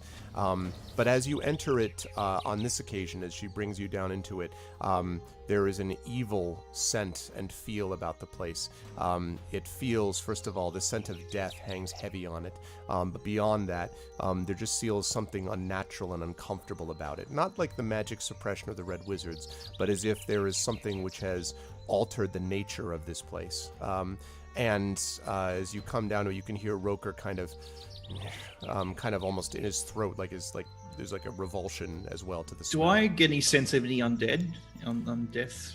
Because this Fifely feels all that. I probably wouldn't feel anything like that. No, you don't feel that. You do smell though the scent. I mean, there's a rather strong scent of death, of blood, and of something rotting, frankly, that you can smell. That you get for sure. As far as undeath, no, not really, Grom. In fact, this place feels much more alive than the fortress that you left some time ago of the Red Wizards. This is something else going on there. By the way, Classcore, thank you for the raid very much, man. So, yeah, you definitely feel the sort of, you don't sense that. You sense this kind of nature in its I was thinking perhaps the Fae did something. And... Yeah, I mean, you don't know I would yet, have some kind of... But it does. It feels very different from the experience of having been inside the fortress or around the Red Wizards. There's a kind of disruption almost to the natural order. Here, there just feels like some evil has been done somehow. There's a stain on the land rather than a suppression of the aura, if that makes sense. Yeah. And so as they bring you down, as I said, you smell it first, and then Silverpaw kind of slows, and you can see that her nostrils flare, her teeth bare slightly, and she says, "Down there." And you can see a little farther down the hill, there is a wolf, somewhat smaller, but still clearly part of the same pack, standing, looking away, and it turns around as it sees, and for a minute its eyes widen as it just sees you, Fifely and Roker, but then it sees Silverpaw, and it pads over, and behind the wolf as it comes, you see something unfortunate, which I'll describe in a minute. And when she comes close, he lowers his head and says, "I welcome you, Silverpaw. Nothing has come by. I have been here since the moon and the sun arrived, as you have ordered." And she looks and she says, "Good, Grey-Ear. You have done your job well. These would look at Grey Muzzle now." And he seems kind of like, "What?" But then he's like, "As you wish." And he kind of steps out of the way. And now you can all clearly see what looks like a corpse of an enormous wolf. Now, I've emphasized several times that Silverpaw is very large. Grey Muzzle was larger. This was a very, very large wolf. Fifely, maybe the largest non-dire wolf you've ever seen. It was enormous, and you could see that on its face, which was relatively unscathed, you can see that it had quite a bit of white and gray right around the muzzle, hence presumably giving it its name. Thank you, Wenchkin. But once you go lower than that, the throat has been torn out. The body is splayed out unnaturally. The insides and the sides have been ravaged. Something tore this creature almost to shreds, and did some other stuff that I won't get into to the insides of him as well. But it looks as if this thing has been totally ravaged. And now, of course, there's this scent of decay. A few flies buzz around the outside of it now. It's obviously been a day or two. And so Silverpaw is still not looking and just kind of says, "You may look if you wish, but I will not see that sight again until the final judgment is passed." and she kind of pads over to one side of the, area of the valley. It's a little strong to call it a valley, a depression, let's say, in the earth. So if you wish, you can now go over and investigate and see what's there. And I'll just kind of look at Gromnir and kind of nod and start your preparations. And I will go over to Silverpaw. And this may seem a very odd question, but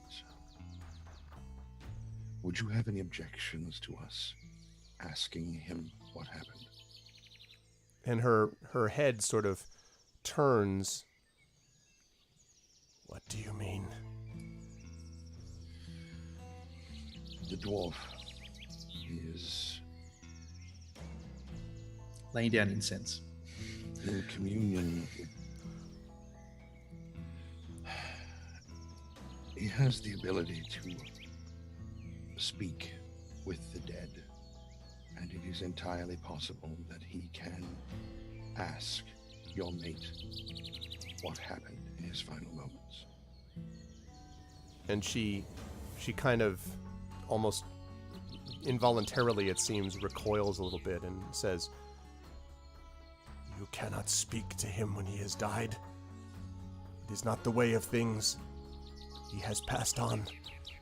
To speak to him now, to bring him back here, before judgment has even been passed, is to do more violence to him than was done when he was killed. This cannot be the way. It is disgusting to think of it." This is why I ask you. If you do not wish it, we will not do it. And she kind of, But this may be the only way we get any real answers. looks around. She seems like you can see her eyebrows furrowed as if she's in pain. And then she pads over to you, Gromnir, as you're kind of putting around the incense and laying down the symbols and, setting up the cameras. Yep. And she says, "You, Gromnir, you claim you can speak to my mate?" Yes. However, it's very limited in what you can commune with the dead. You can ask it questions and it'll answer, and that is it. And she says,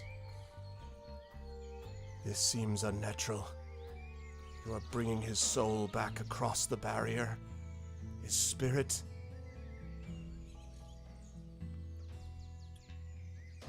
More like creating a final link before it goes back to the ground. She kind of tilts her head and she says, "Will this hurt his spirit?" From what I know, no. And once this is done, it can never be done again. And she says, "But you do not know for certain." No, I don't. I would ask, though, for one who was taken in so horrid a fashion,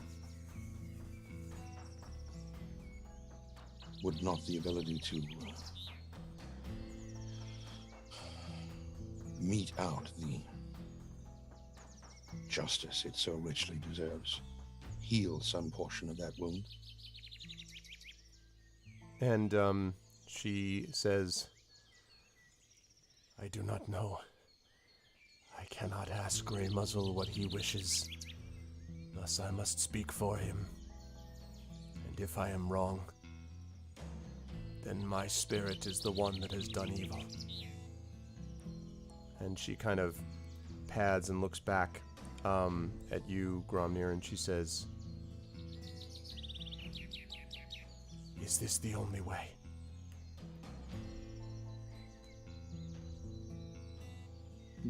Yes.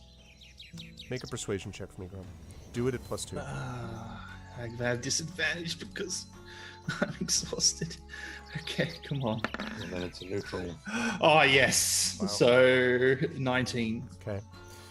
She Good She sort of rolls. nods and says, "Then you may proceed, but be gentle with his spirit." And she kind of, lowers her head. And as she sort of walks away, you can see for the first time since you've met her, her shoulders seem to almost slump. Up to this point, she's been this kind of rigid, like clearly the leader type of thing. And as she walks away for the first time, she seems almost, to you, Fifely anyway, like a cub as she walks away. And she pads away to the side. And so, Grom, you have a chance to do what you want to do. All right, we need to think of 5 questions. Are you a so- wolf? Yes. Oh, damn it. Yeah. I didn't need to ask that. So, pretty much obviously, who killed you? Oh. Where did it come from? What else do you think, Fifely? Did you know your killer?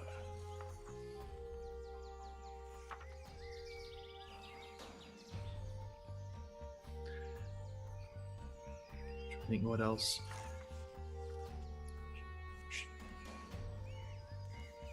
Like we could if you want. The last questions could be for Silverpaw to say.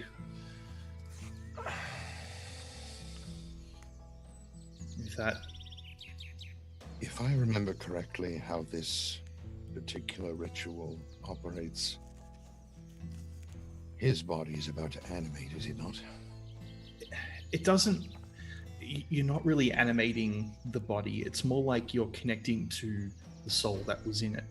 Is that going to speak? It will speak. Will it move? No. She is wounded in a way that and he kind of glances at Roker and he said, can only imagine. I would not add to that by having her witness.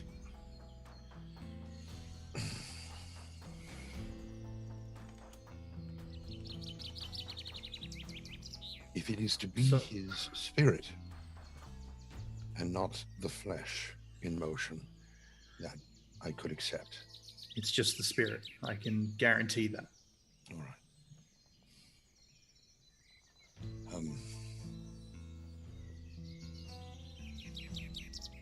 I don't think she's going to have any questions, but do you know if we ask, did he kill you? Is that too specific a question? There is no limitation on the questions. It's up to the creature to respond how it wishes.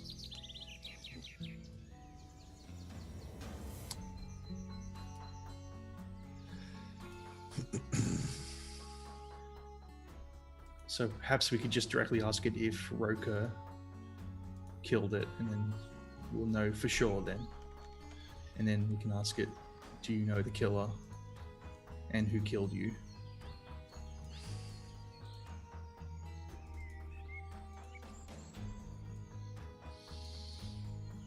Did Roker know of Grey Muzzle? Did they ever meet beforehand, or is this? Well, Are you asking me?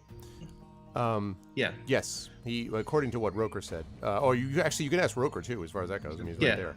Yeah, and he did mention that he welcomed Yeah, them. exactly. Roker Yeah. says, "Yes, I welcome the pack here. Grey Muzzle was a great wolf in size and in strength. He was the unquestioned leader. Harsh and stern, but fair." Well, while I'm getting ready, perhaps you want to inspect the body, just to see what if there's any type of unique wounds that you can spot. So, scimitar out to try to Okay. utilize some of this enhancements as well.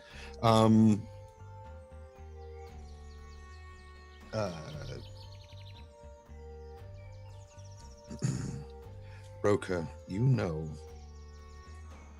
the scent of the members of the pack better than I. And I'm quite certain that their scents are all over this glade. But are there any on the body in particular? And while he's doing that, I'm going to check and see if any portions of the alpha have been eaten. Okay.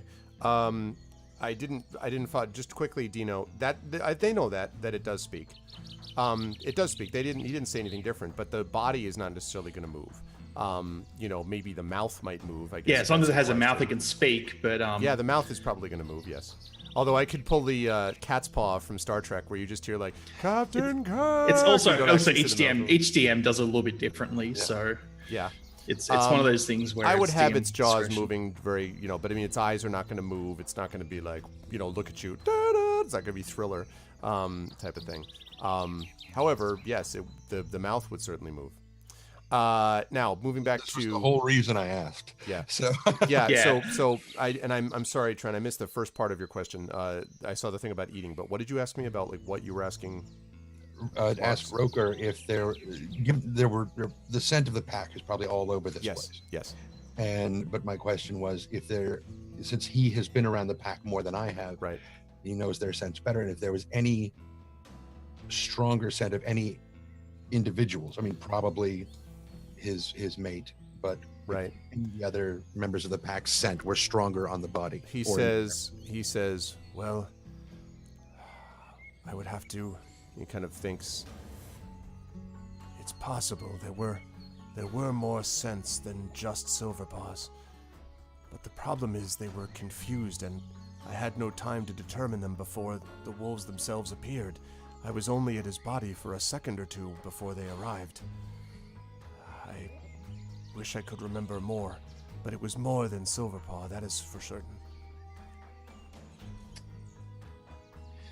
And then I'm with the what aid I can get from the scimitar's enhancements. Okay. Checking to see if any parts of the body have been eaten and whatnot.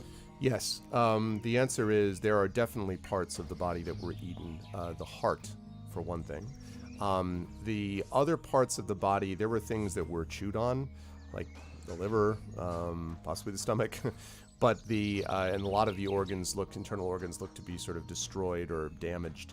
But the heart definitely was removed, not cleanly. So it was like it was ripped out. The other part, and I hate to go too far into this without getting super dark. Go on. Yeah, so I hate to go too far into this, but the other part is that if you had to guess, you would say that this was done slowly. And there's no markings of like any dagger wounds or anything non-nature Make an beast investigation. related. Make an investigation check for me, since you guys are, as somebody said, it's CSI. Firefleet, you can do Wood of that. Shark That's you, Teeth. Firefleet. I can give you the assist if you want. Yeah, either of you get a can. lovely advantage on that. And you said this was Investigation. Investigation. So this will be with advantage. Avantage. 20. Definitely no dagger marks. Definitely, definitely bite marks and claw marks. Almost certainly, though, the claw marks there does not look like, these are not wolf claw marks. They seem to be larger. And in fact, the sort of spread of them and the way that they're placed suggests that, like the sort of width of the marks, yes, exactly, suggests that they would have been done on the basis of fingers, or like not fingers, but like not just paws. They were farther apart. And the one that would be obvious here would be a werewolf's paws of some kind. Either that or someone who really went to their extent to make it look like a werewolf. Not a vampire though, not and definitely not something where someone slashed with a scimitar and then spent all of this time trying to make it look like claws. It doesn't look like that. Right. It's clearly furries. I got it. I Yep. understand. Clearly, your community Right. My community. did this. Right. Exactly. My people. What have they done? Anyway. So I'm thinking the questions: did Roker kill you? Did you know who killed you? Who killed you? And then Do you know if it's something that's like, say it wasn't a wolf that did it? Do you know which direction it came from? So perhaps you have at least a direction to go to. I don't know what the fifth one is, so I thought, is there anything you want to say to your mate so we can pass on a message? I don't know if, do you think, this is why I don't know if, do wolves like that thing, or do they have that kind of... I don't think that would be wise, no. Whatever he would have had to tell her, she already knows. Wolf communication is very open, very direct, very honest, and very complete. She already knows everything he would have said to her. Are there, given the amount of damage that's been done to this body, are there any like bloody tracks leading away? There are a lot of what look like a kind of a confusion of paw prints and things like that, but not necessarily tracks leading away, because the problem is there probably would have been tracks at some point, but now it looks as if 25 wolves have been running around them, and the problem is not 25, but it looks like a lot of wolves were kind of moving around it. You do, however, note one thing which is interesting, and that is that there are still a set of hairs that you can actually find sort of around the body that are clearly not gray muzzles, that look to be maybe of a lighter fur or something like that. The problem is there's not a lot of them. There's only one or two, maybe 4 or 5 at most, and that's not enough to go, aha, you have the same fur and blah blah blah, Mm-hmm. So yeah. Would that be enough to get a scent? Not likely. No. The only thing it can confirm is that there was something else that was there that was, like, not that he would have been able to kill himself, but the point was that this was not, it was something with fur and something with claws and something that, etc. that did this. All right, ready? No, but let's do it anyway. All right. Bam. Okay. Asked to speak with dead. All right. So there's a moment of kind of sort of just a silent, and then you can see just by the kind of slight quivering of the lips of Grey Muzzle that the spell seems to have taken effect. Also, I should point out, by the way, that during this time, both of your Speak with Animals and Tongues has expired, so you'll need to do that again. So I'll recast them. Yeah. Right. Yeah. Okay. Are those both concentration? The Speak with Dead isn't. Tongues is not concentration. Okay. Just want to make sure. Yep. Okay. So I can Fifely, are you? Is that's not a cantrip, right? Speak with Animals, I think, 2nd or 3rd level. Do Correct. you? Okay, so you may not be able to understand this then, unless I cast it again. Right. So I wanted you to think about whether you want to do that or not. Yeah. Okay. All right. Okay. All right. Grey Muzzle. Yeah, Grey Muzzle. Did Roker kill you? And there's a pause, and then I do not know. Came at me from behind. Creature. Huge.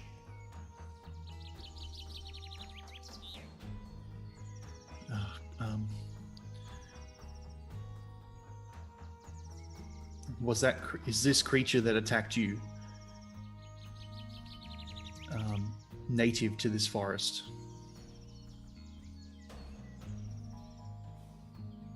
No.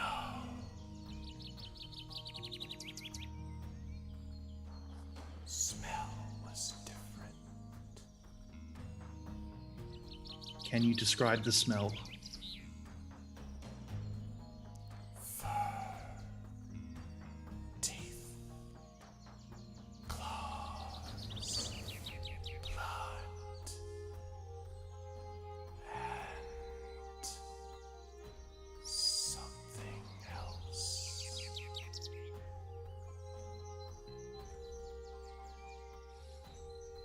Do you know which direction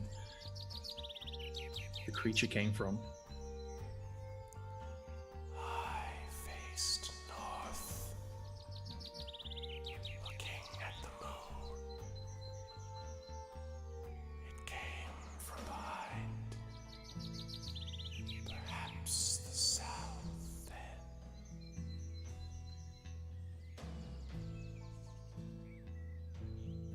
I don't know what else to say, Fifely. What do I say?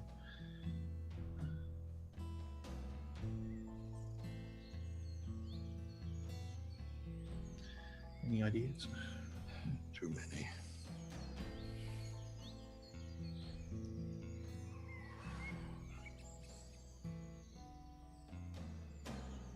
Everything that I would ask, we could get from anyone else.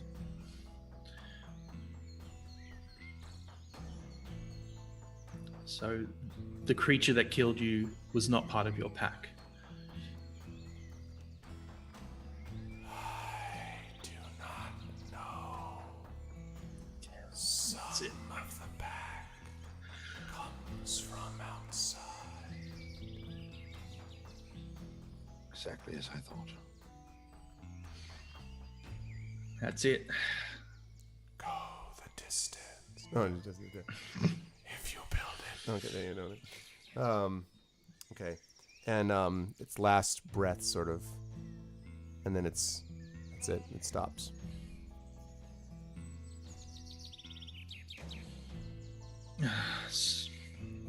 So, it was a creature that came from outside the forest. They all did. None of them are native. None of them are native to this wood. So, how many creatures in this to the south of here do you know of that aren't native to this wood? Is it too much to ask? What part of the wood are we in? You right now, actually, if you are looking now, we're all looking at the right spot. If you am looking. If you are looking, right about there. So you are actually almost like, you see where this, like the two sides go up? That's basically what we're talking about here. Yeah. Yeah. So fairly far to the north of the Wood of Sharp Teeth, relatively speaking. There is a great deal of the wood to the south. There are packs of werewolves who have formed villages to the south, to the east. There is one which occasionally actually trades with Greenest, on very rare occasion that they do. Not all of them, he glances at Roker, all of them are the vicious, slavering animals that you hear of tales of. Roker nods and says, "But this is what we know, Fifely. There have always been some who have come to the Wood of Sharp Teeth and have been welcomed here when they would not be welcomed elsewhere. It is why we loved this place."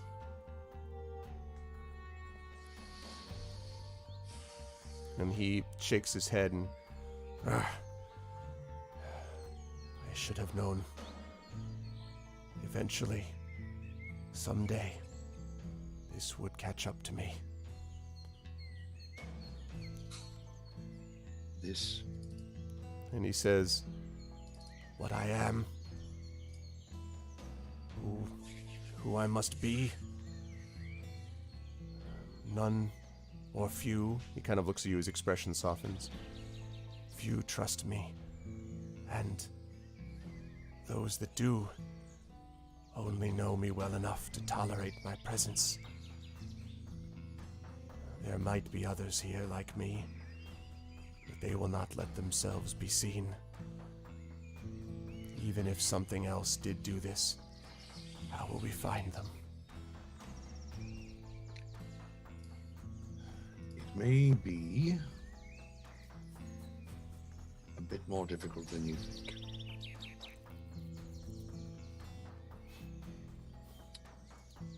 As I mentioned, there are various villages, 2 or 3 that I can think of werewolves within the Wood of Sharp Teeth. But there are other creatures that also live within the bounds of these woods that possess similar abilities to shapeshift, but they are not themselves werewolves. And what I fear is that it might have been one of them. And he sort of nods. That is possible, but he said it was fur and huge. It could well be another werewolf of some kind.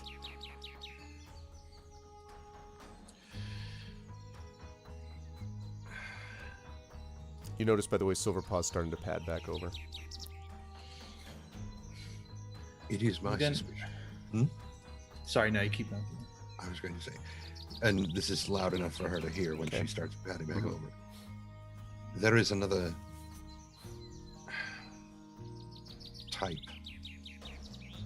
of shifter known as a wolf wear, which are almost always quite evil. And as opposed to a werewolf, which begins as human and takes on the aspects of wolves, wolf wares are wolves that become shifters. And there's Roker sort of nods and says, Yes,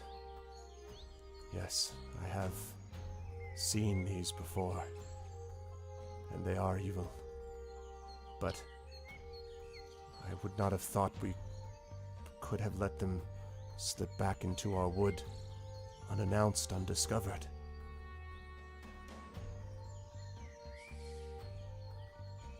And at this point, Silverpaw is back with you, and she says, What do you speak of? These wolf weirs. What does that mean?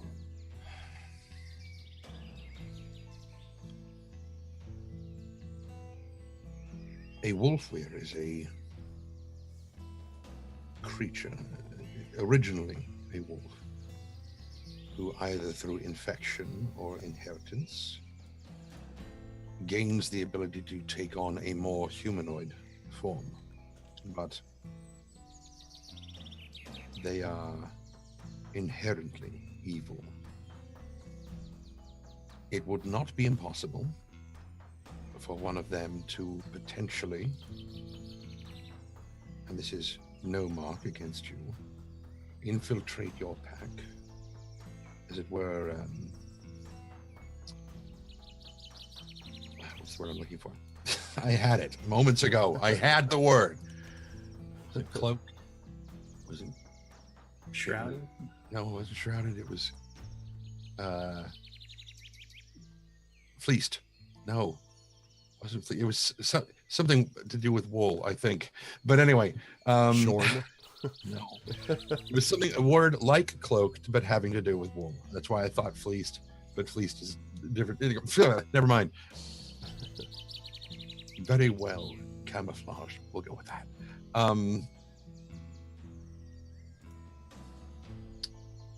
And to come in with your pack potentially, it would be able to take on a form very similar to Roka, and you would have the scent of wolf very familiar to you, and something else as well, something humanoid but not quite right.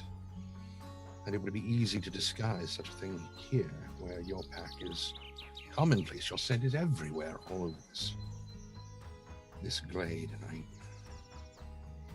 I can only think of one way to reveal whether or not that is the case, but I do not have time. I could, if I had more than the 2 hours you gave me, potentially reveal such a creature, but I don't have more than the 2 hours you gave me. She says, It is true. And in fact, Only about 1 hour remains now. And she says, is there any way to find this thing? Could they be made to reveal themselves?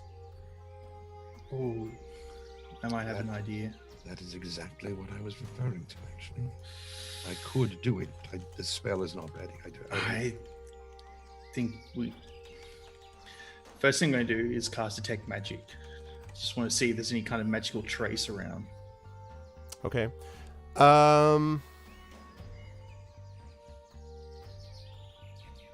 Yes. All right.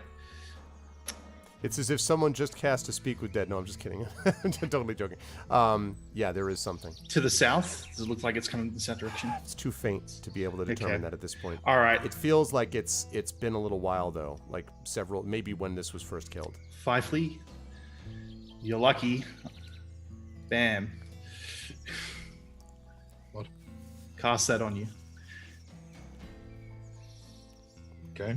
True seeing. Yes, I see. You can basically see everything. Magical, non-magical, Gromnir's actually an elf. planes. Yeah. That might be able to help you find what we're looking for. How long does True Seeing last? 1 hour. An hour. Perfect time. Good timing. All right.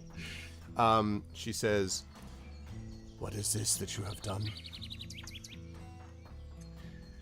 Allow Fifely to lead us. Can you see it? Yes. Yes, I can. TikTok. Yes. We're going to be moving at speed. Please carry Gromnir, and I'm going to turn into a direwolf. Okay. Wait, what? he picks him up and he starts sort of jogging along. And the other wolf, I think it was Gray Ear, sort of is like, and Silverpaw says, "Remain with him, Gray Ear. Come to the clearing in an hour." And he says, "As you will," kind of like, "If you say so." All right, and you guys set off. All right, where are you going? Following what little trace there may be to the south. Okay. So just one check here. God, I'm so happy I prepared that. Got it. Okay. Lovely. The definition of true seeing is one of It's the big literally- things. It literally says it gives you true sight. I'm like, thanks. Like, Yeah, let me go look up true sight. yeah, that's what I did. I just went like there is. Then I found it. There is actually an entry for true sight. It's just like a quick note to people: when you make an index, don't say "see this." In the time it took you to type out "see this," you could have just put the goddamn information. Like, you know. Anyway, all right. So you trace this. So you begin to trace this thing. Now, the path is winding. The long and winding road. Okay. I'm so happy I got all those materials from Zonthal's tower. Yep. Otherwise I would have been So screwed. you go like this, and it traces sort of a course like this. Now, how fast can you move at speed? The direwolf. I'm trying to think about TikTok at top speed. TikTok's movement is probably 60 feet. 60 feet if he's moving top speed. I How think, fast could the direwolf move? Like Direwolf's double that, pretty- right? Huh? Well, dashing, it would be double that, yeah. If you were dashing, yes. Okay. There's no way, even at double speed, even at top speed, that you're going to be able to trace this as far as it seems to be going. Right. The thing that you're not sure about is whether it goes, if you're following the line, like this, or if it goes like this. Like, you don't. It seems to be going south, but if you want to keep tracking it, it's gonna. This wood is miles in diameter. So yeah. I'll track it as far as it seems like I can, but I want to be back in time for the meeting before Right. True Sight Yeah, runs out. see if you can sniff out any scent as well. Oh, I'm while doing you're all that. Okay. So this is what you Silly. determine as you're going. This is what you determine. You're determining that you don't know how to handle Roll20. That's me. Okay. This is what you determine as you were going south. I need you to make a couple of perception checks for me. Make 2 perception checks for me, please, Fifely. while Gromnir is being like, hut, hut, hut, Yeah, tell I'm him just to like- look for the thing. It's like TikTok is like, man.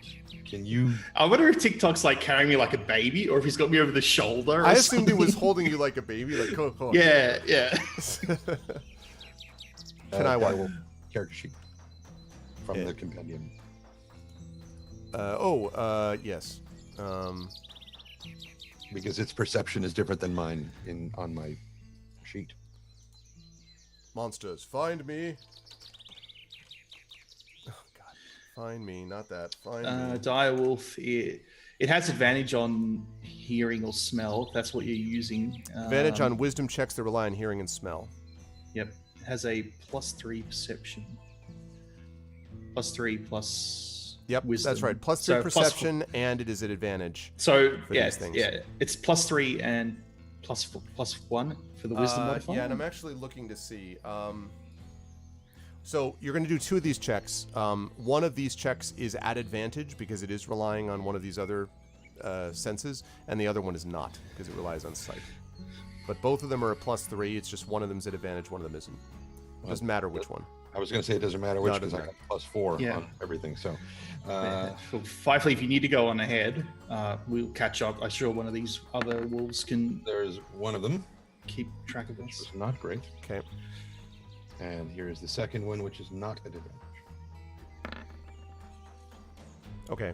So the first one is not. You see on your path several marks, but the marks are very sort of scuffed and unreadable, really. It might have been just something passing by that way that scraped along the tree, but it's indeterminate as to what that thing would be. However, you do smell something, and it is indeed smells like a wolf, but odd.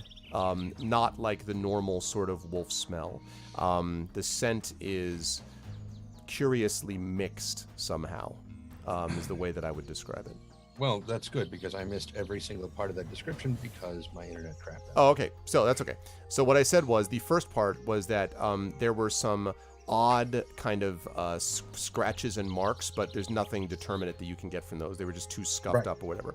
But on the second check there, that was based on the smell, and the smell is there is something which smells like a wolf here that you've been following, but strange, mixed, almost as if it's been adulterated by something else so far, is the way we would describe it. Okay. And that takes you like sort of like about a half hour to get through, which is still going at a pretty prodigious speed. But you can't go any farther if you want. It just seems to continue to go south, farther into the wood. We'll keep going towards back towards the meeting place. Okay, so you're gonna. So we get back there in time. Yeah. Okay. All right. All right. You have a chance to talk to each other briefly just before you get back to that meeting spot, if you wish. This is just like that the whole What time. I have can't you really found say so much. far? I'll relate everything not only to Gromnir but also to Silverpaw, and I'm sure that she, given her own senses, can pick that up as well. She does, and she's kind of like, I do not understand it. I have not smelled this before, although the forest has been so strange for some time. But does it smell like Roker? And she says, no, not exactly, I suppose. But this does not prove anything. I agree, it's something to take into account. And she nods. You may speak the truth. And then she says, come, we will be late to the meeting. Well, I'm like this. I'm like, there's something else I could probably help with.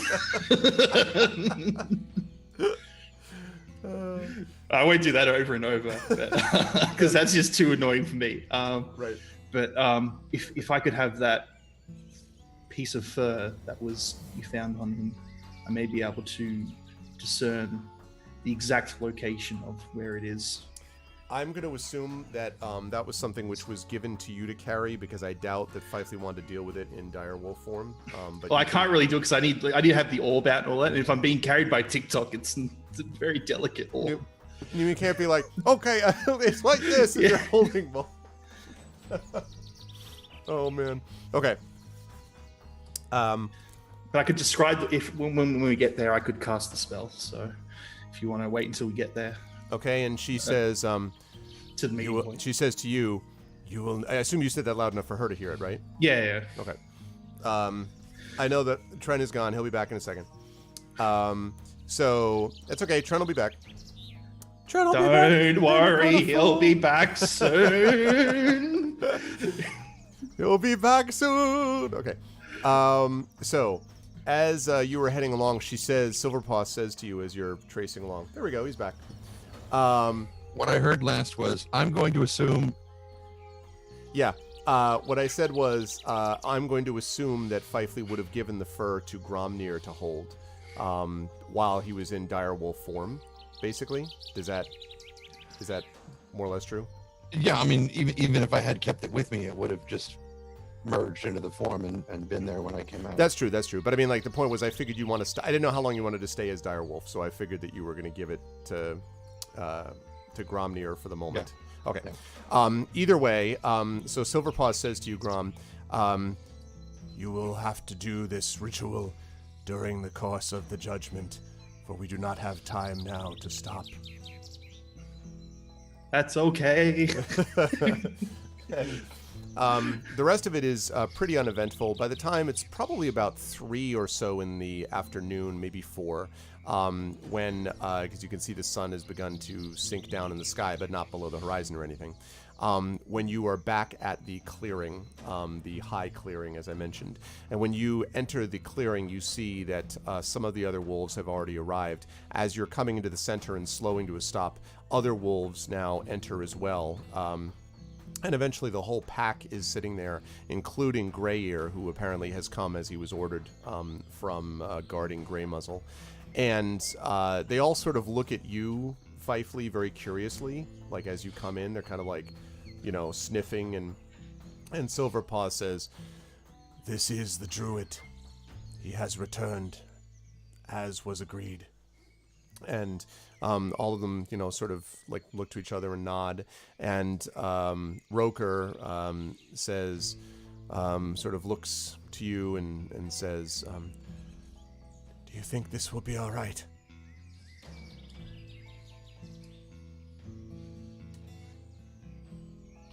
It will be what it will be. And he sort of lays his hand and just sort of gently strokes your fur. And there is a moment of silence then as you're all there.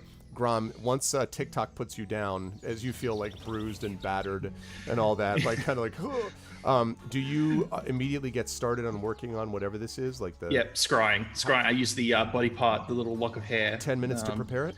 Yep. All right, so full you get 10 started. minutes. So you get started. I'm just gonna you see me put like an orb, the orb in the ground, and just start speaking weird word language. So we don't know. The first thing that happens is that the wolves throw their heads back and howl again, but this seems to be much shorter, just kind of like a whoo, as if she does it first and the others join, as if they are sort of calling the court to order, maybe. I'm sure Roker and Fifely do as well. Yep. Absolutely. That's true, Fifely. In this form as well, you feel the urge to do it. It's also not just the instinct as well. There's a beauty, of course. There's a joy in it. And so in the middle of this clearing, Roker stands. You stand next to him, still in the direwolf form. And she says, Silverpaw says, "Who will speak against the one called Roker?" And probably you won't be surprised by this. White Fang pads forward, and says, "I will speak on the death of my friend, as is the balance." And he kind of looks, glares at, you, Fifely, and at Roker. And Roker just sort of looks kind of sad. And then she says, Silverpaw says, "And who will speak for Roker?" We will. And TikTok also says, "We will," and Gromnir, I assume you do the same. Like, Doing over your shoulder. I We will. I can't really. That's why I said we. I figured you were busy. Yes. So that's fine. So they will do that, and she says, "They have been marked and will be permitted to speak." She says, "White Fang, you may begin."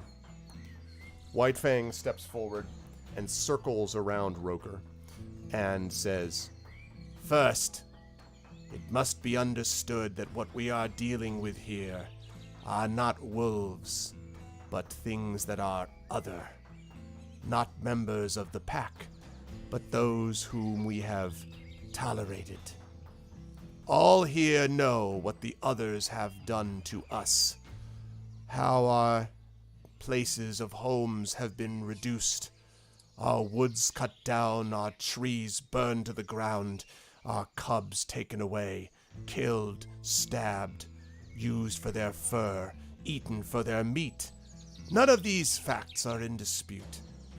And now we have this half thing." He sort of stops and looks up and down at Roker, who is just sort of stoically, kind of like in the picture you folks see on OBS, kind of just looking forward. He says, "We have this half thing, caught in the act, over the body of this creature.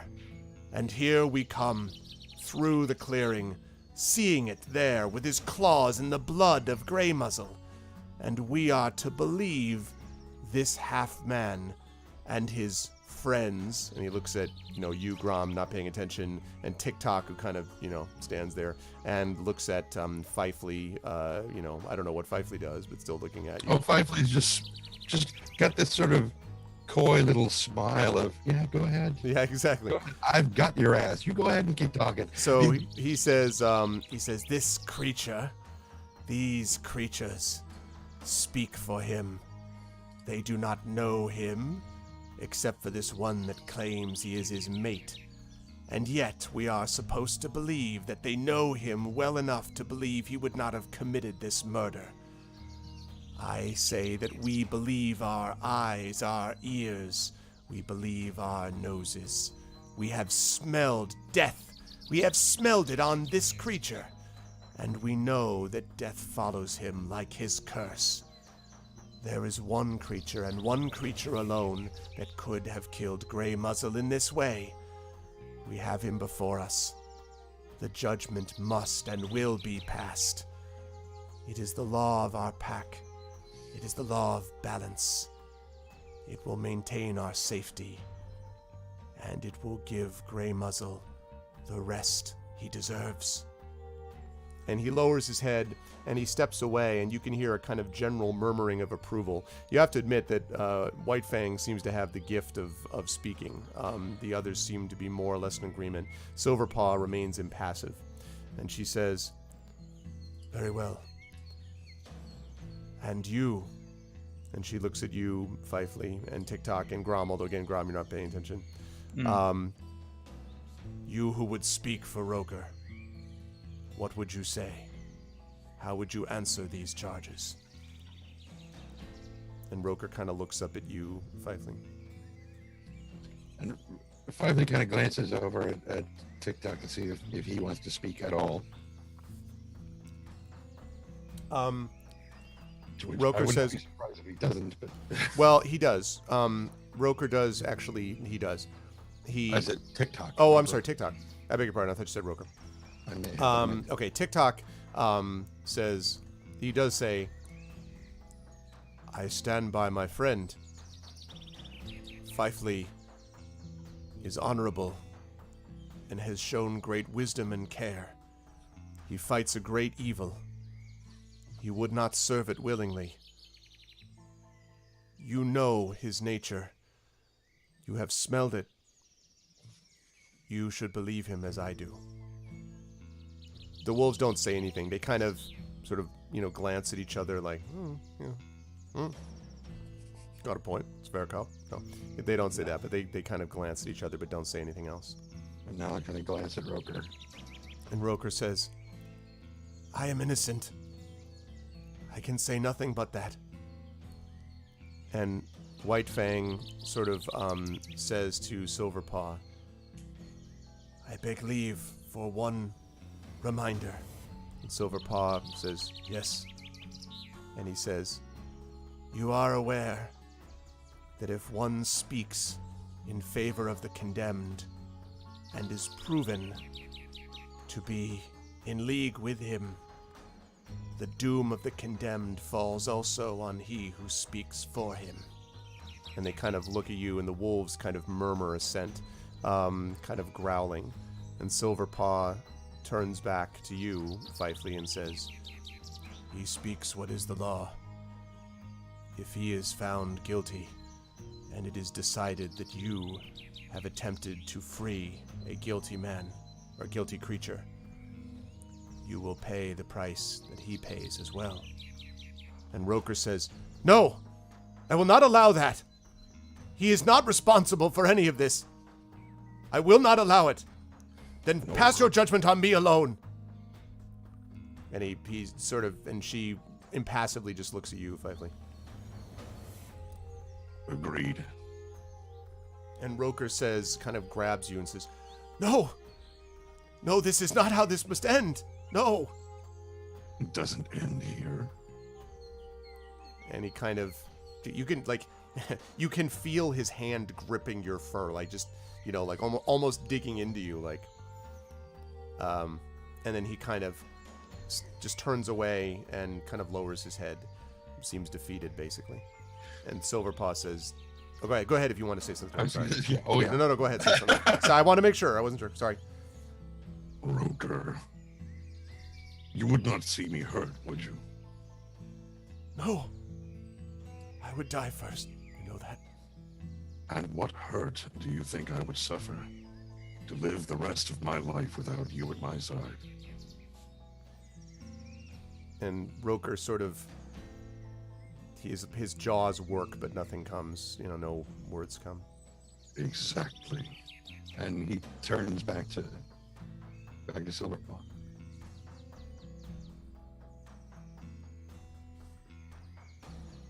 Silverpaw says, then proceed. Speak what you will. I kind of glance over at Grom there to see if I can get an idea of how far into it he is. He's about halfway through, maybe. Okay.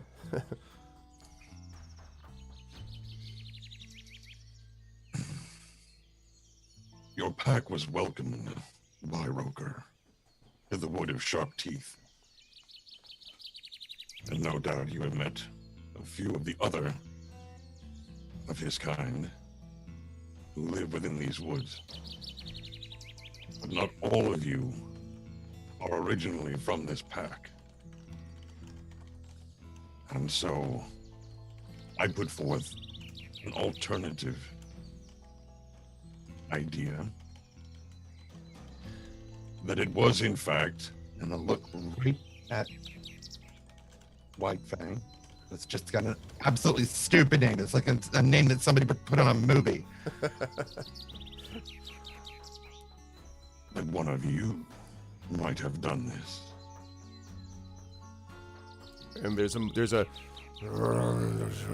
and White Fang kind of, his eyes widen slightly, and he says, the last refuge of the guilty. Accuse those around him. Continue, half-man. I am amused to see you aping wolf behavior as a human. And Silverpaw says, it sort of growls, and everyone, all the sort of, everyone calms down. And then she says, this accusation is grave. Do you have proof of it? 3 minutes left. you're like maybe. Like Let us look at what our eyes our ears, our noses can tell us.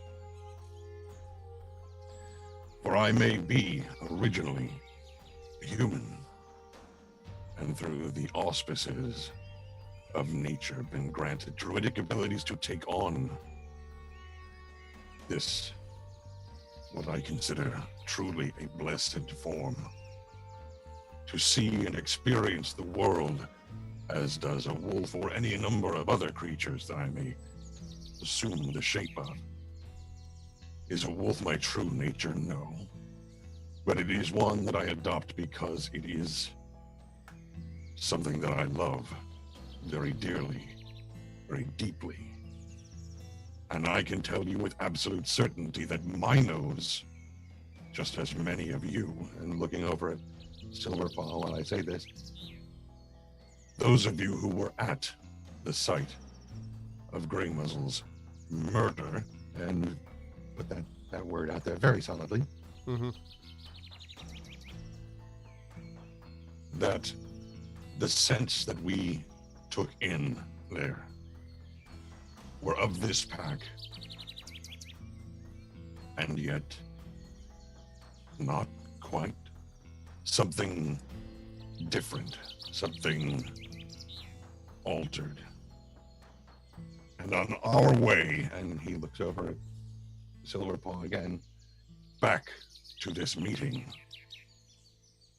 we tracked a portion of that scent.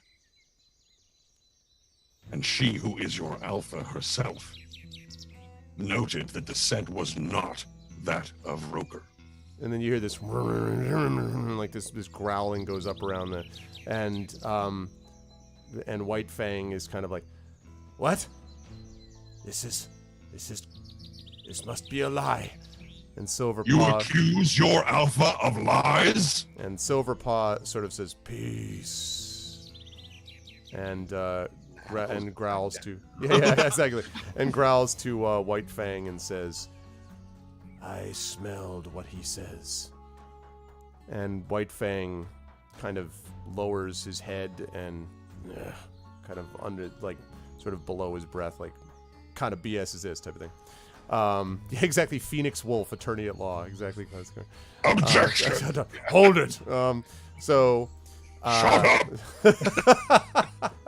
Exactly, I was thinking about that. So, right. Okay, and she says, and yet, scenting something different is not proof. Granted, but neither is walking up upon one who is attempting to help your mate when no one saw the killing blow come from Roker. And she nods thoughtfully and she says, that is true. And yet the balance demands a decision based on what we have. The best evidence seems to suggest that Roker was responsible. Grom, you have about 30 seconds here. And so she says, have you anything else to say? To you, Fifey.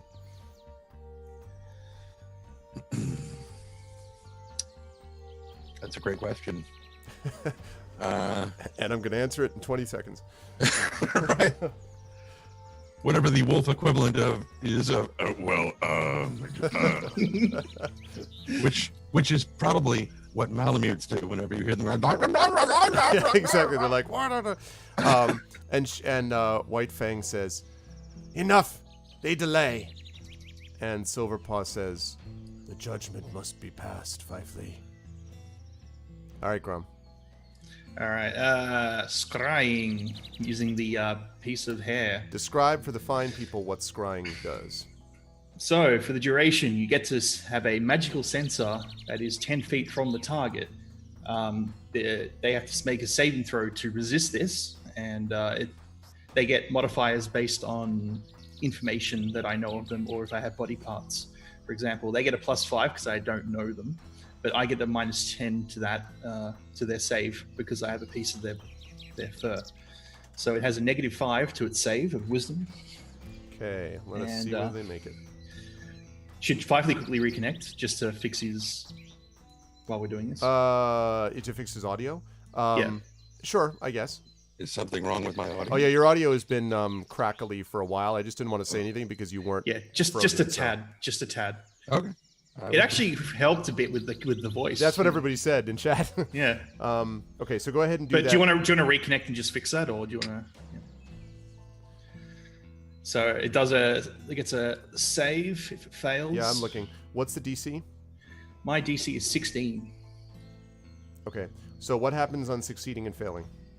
So if it succeeds, I get basically it's like my my arcane eye, except it's basically next to the target, and I get to see through it. It's invisible. I get to see through it and look around and look at the target. So you're actually able to see what this thing is that it what this belongs target? to? Yes. Okay. And do whatever you I see, I want to like draw, if I can possibly draw what I see, so that they can have some kind of picture. Do you and see? describe. Do you see the external view of the target or from its eyes? It's an external sensor that's next to it, 10 feet from it. Okay, but focused at it, right? It does. Well, the spell doesn't say that, so it's up to you. I guess you can have it focused on or not. We'll say It focused. just at says, it. yeah, and it moves with the target as well. Graham, before I answer this, Fifley, what do you think it's looking at? What do I think the whatever is looking at? The scrying is working at. I think that at this point, it is probably looking at. What do I think the scrying is looking at, or what do I think that whatever he's scrying from the perspective of is looking at? No, it would be it's an external sensor. So the target, presumably, the idea is, if I'm wrong about this, Graham, I think this is how it works. It's from the whatever it's from. The sensor is going to be looking at the thing that the stuff is from, I believe. Yeah, it's going to be it's going to be focusing on it. Yes. Right. So it's not seeing from It's the not target. seeing it from it. That's what I asked too, right? Yeah. Okay. Then Think of it like a camera, like a little floating right, camera. that it is focused solely on the target of the scry. Right.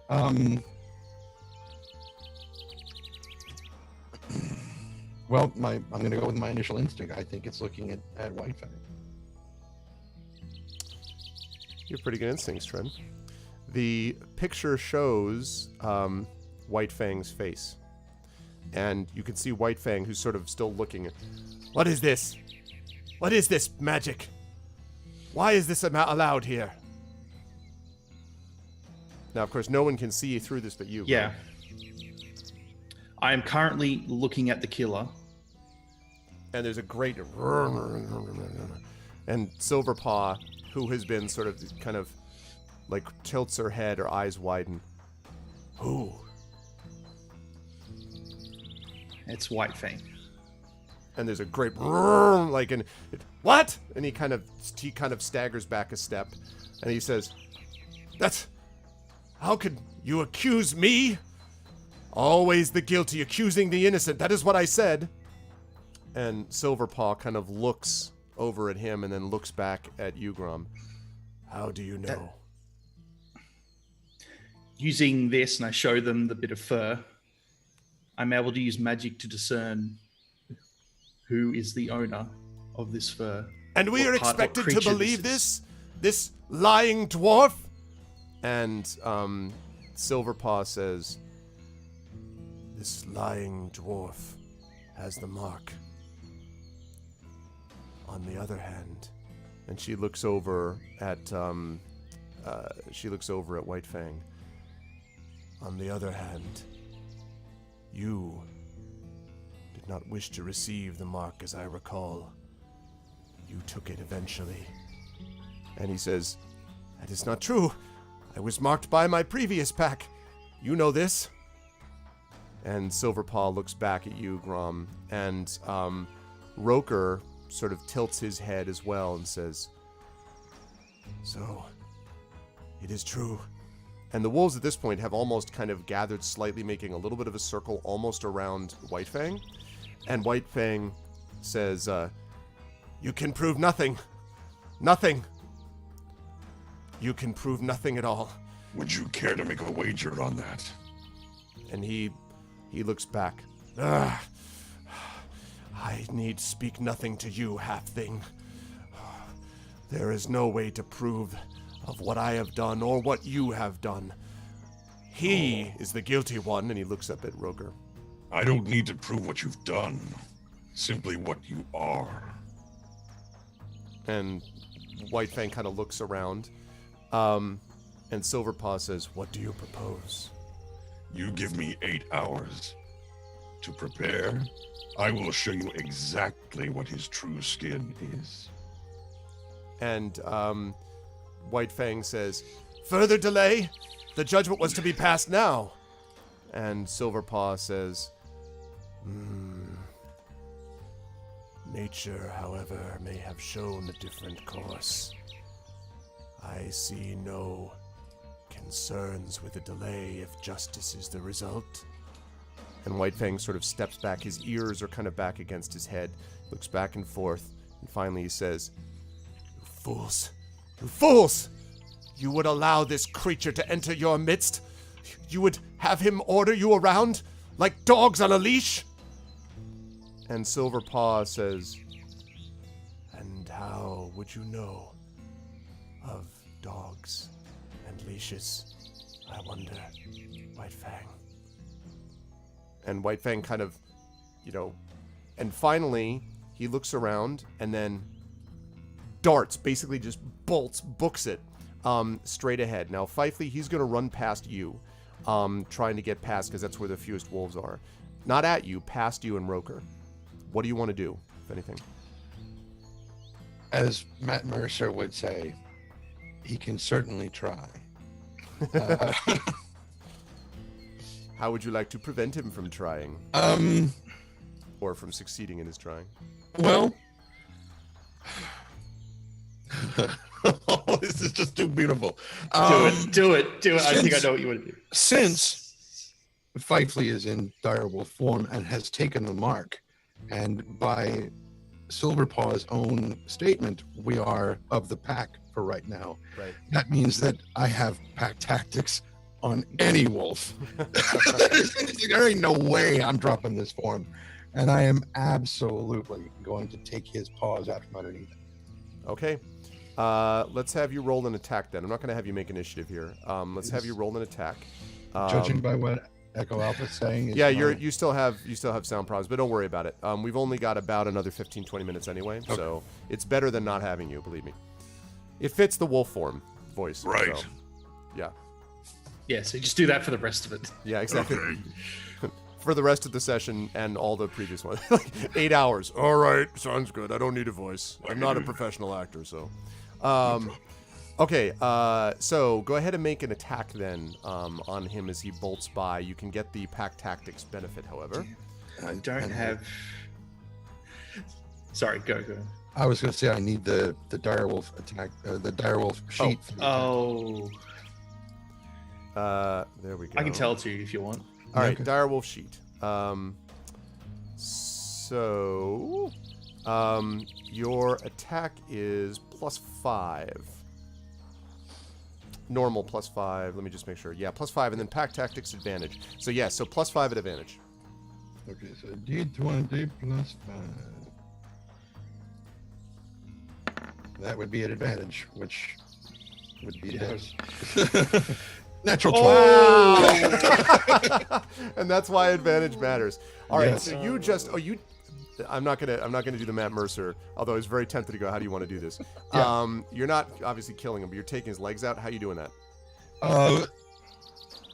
Let's see. I imagine, since it works well with the rolls that I just did, the first one trying to snap at his foreleg misses, but the second one catches the hind leg while his weight is on it, trying to push himself forward, and just snaps, grab, and just rip his entire hindquarters out from under him and send him tumbling. Yep. He goes flying into the air as you do that, actually, because so great is your rage and anger and F you, etc. And he's thrown up in the air, and then as he hits sort of on his back, and kind of crawls forward. And he's about to move, and then you're sort of about to take a step forward, like to basically try to do something, and then one massive paw comes down on his throat, and he's like, and you see Silverpaw send her great head down to him, and she says, in deadly quiet, and she says, "I will give you one and only one chance to answer this question, traitorous dog." And he sort of, and she says, "Why did you kill my mate?"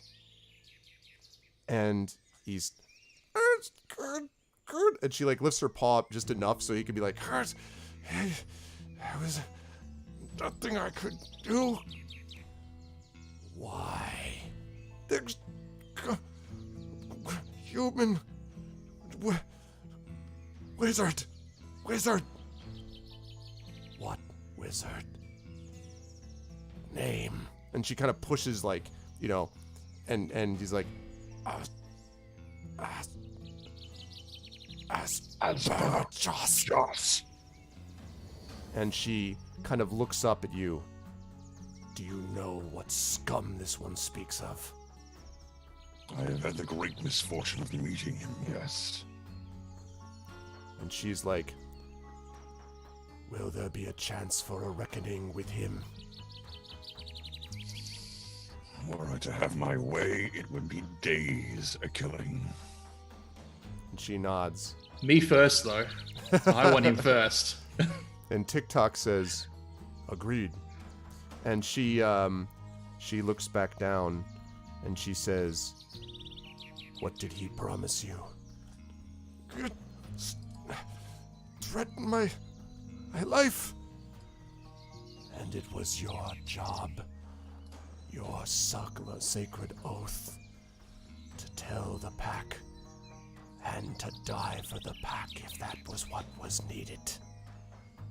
Your life is nothing before the pack, and it is nothing now." And then she rips, and there is a moment of and just there's a lot of blood, y'all. Yeah, I'm like, ugh. Yeah. It takes a minute, and then he is lying dead on the ground. I'm like, White Fifely Fang. would be like, this is normal, but I'd be Yeah. like, Yeah, you're like, ugh. "Oh." Yeah, exactly. Ugh. The wolves sort of watch him passively as she does this, and then she looks back up,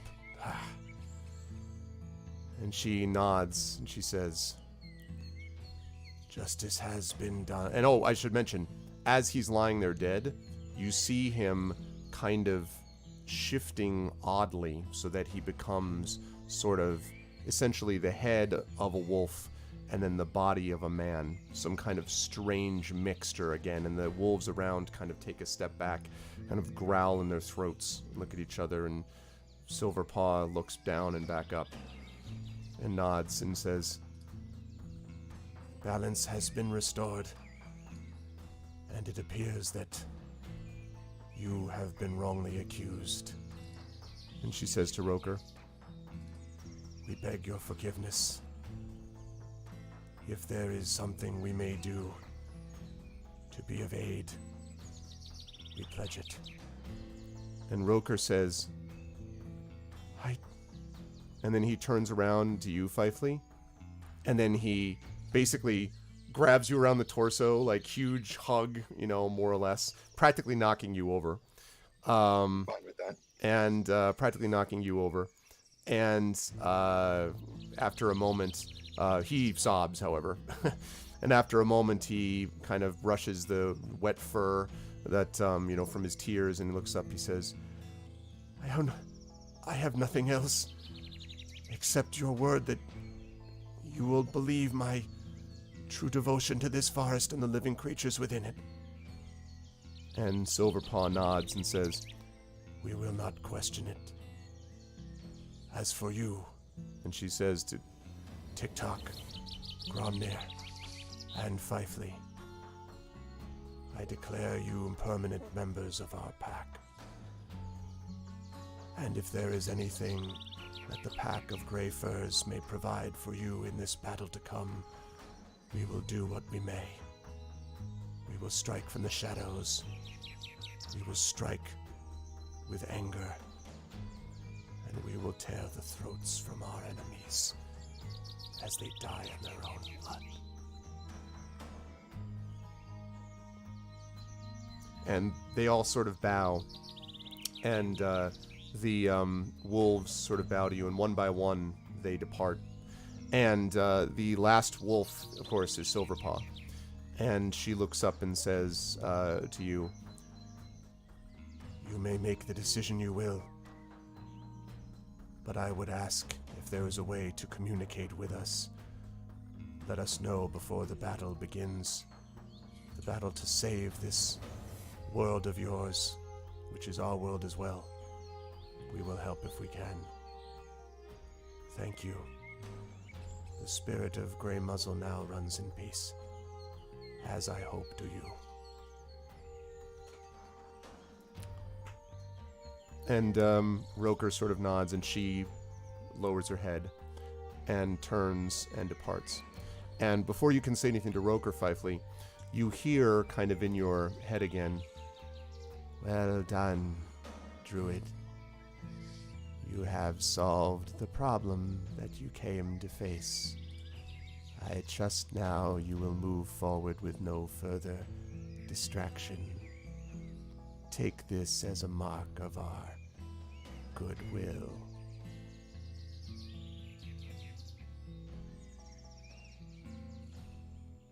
I don't hear that, do I? Nope. I would, There's just Fifely I'd be losing my shit. Nope, you don't hear that. Just That's sort just of- Fifely. just kind of half rolling his eyes, and his the lips of his muzzle are very clearly tight in this borderline snarl.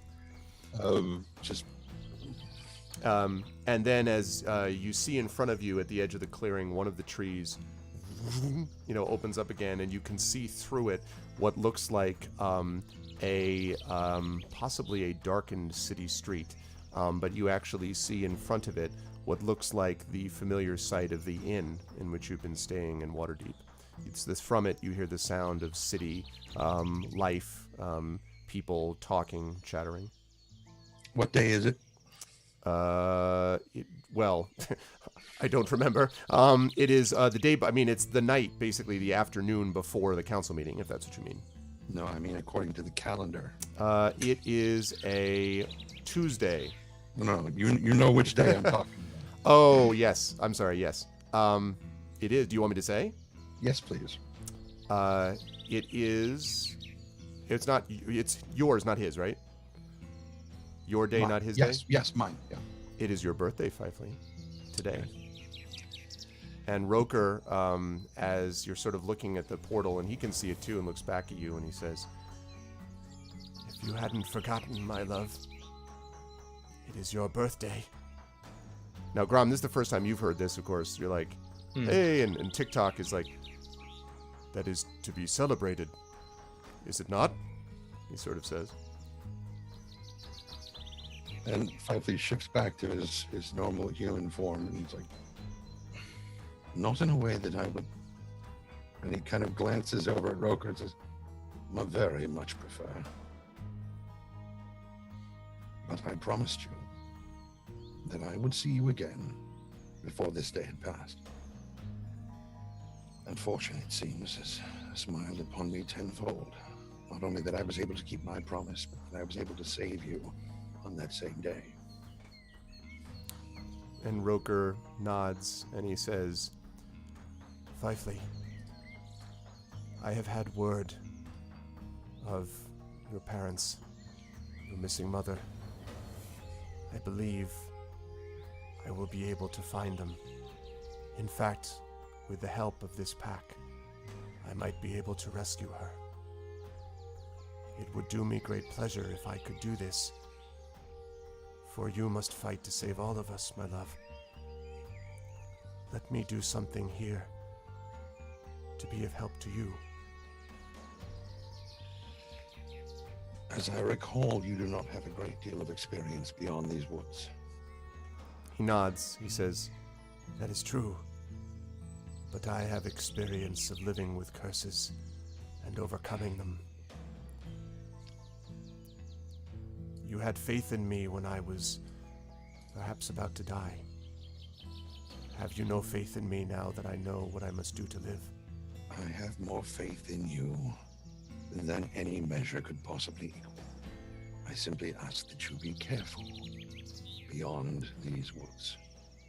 And he nods and he says, for one who has been brought back from death by the only thing that would cause him to turn back from that road, I will be careful. You and I have our celebrating to do. I would not miss that time.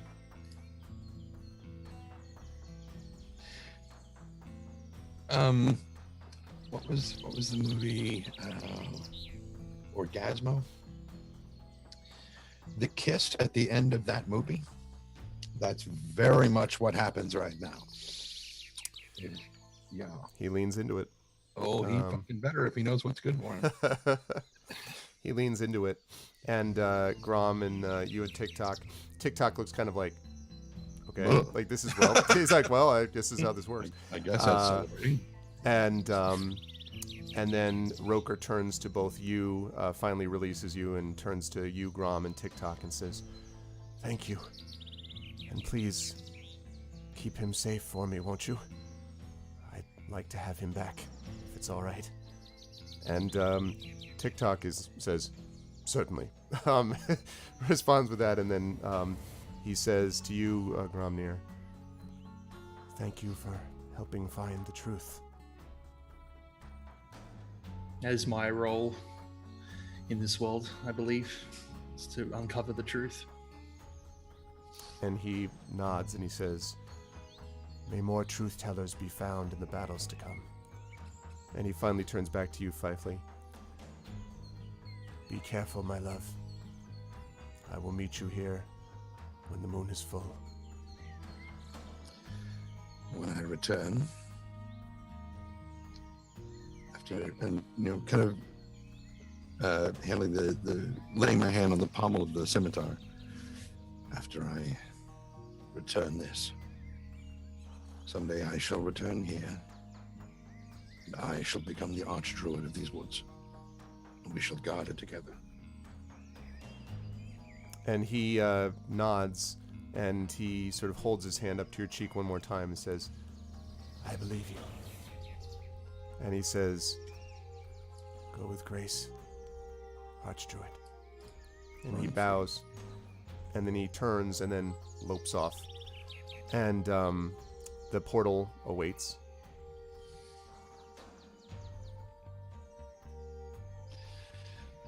The sooner we get going, the sooner I can come back. You didn't tell me it was your birthday. Could have got you something. You just did. Fair enough. I owe you a debt that I cannot readily repay. Cromwell.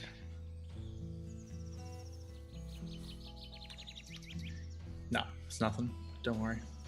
That was not nothing. And you know it. And he starts walking towards the... I say, oh, great, I can finally have a break. We've been up all night. Oh, yes. You guys follow him? Yep. Okay. You pass through the portal. The tree closes behind you. And for just a moment, as the glade sits there, there is a moment of silence. And if you had been standing in the glade, you might have seen the head of a great wolf sort of look into the clearing, and then howl, and then turn and is gone. And that is where we will wrap up one of my favorite sessions that we have had to date. Gentlemen, great job. I'm super happy we got to get this in. I needed to have it. I had this concept in my head for about 3 months, and I was trying to figure out when to do it. So when this thing came up, I'm like, I know Seattle's important, but you can't leave for this goddamn thing because I thought about it. So was the plan to have all of us go, and then just because of potentially the timing? I just the thing I knew was that, but it actually worked out really well. I think it worked out really well this way because we were able to get a couple of them. Yeah. For the record, I used a level 6. A level 5, a level 4, 2 level 3s, and a level 1 spell. Yeah, see, and it's So not there just you go. about being awesome in combat. I man. know. It's about being able to pull out the things when you needed it. And you actually literally have this. It's the entire point of my class is to just solve shit, solve riddles, solve puzzles, help solve them, and yeah, that was spells and abilities. That was great stuff, guys. As soon as we got here, I realized that I wish that I had Moonbeam prepared. Yeah. That's what I was going to use, because as it says, a shape changer makes its saving throw with disadvantage. If it fails, it also instantly reverts to its original form, Right. and can't assume a different form until it leaves the spell. So I'm like, oh god, I need this right now. Yep. I was going to try and remove Curse if all else failed and see if it revealed him, maybe, but I don't know. Oh, Dino. Yeah, Dino is happy. He's like, I'm glad I caught this one from start to finish. This is great, guys. It was great. It was exactly what I wanted. It tied up some loose ends that I've had for Tren, for Fifely for a while. Because Fifely had told me about this months ago, so I had this stuff, and I was just... More than months. I mean, how long have I been pestering you about the calendar? Oh, no, I know. It's Well, like it was a funny, year. too, because every time you did it, I'm like, I know what the time is. I'm going to get the thing that I got the stuff. But it's good. We got some Tic Tac backstory, some Fifely backstory. We got a chance to get some moments with Grom in there as well, sort of bonding with you, which was cool. And, yeah, that was neat. It also got a chance to... Fifely and I have got this connection. Yeah, no, I dig it. And I also like the fact that we got to do a little bit of Wolf CSI.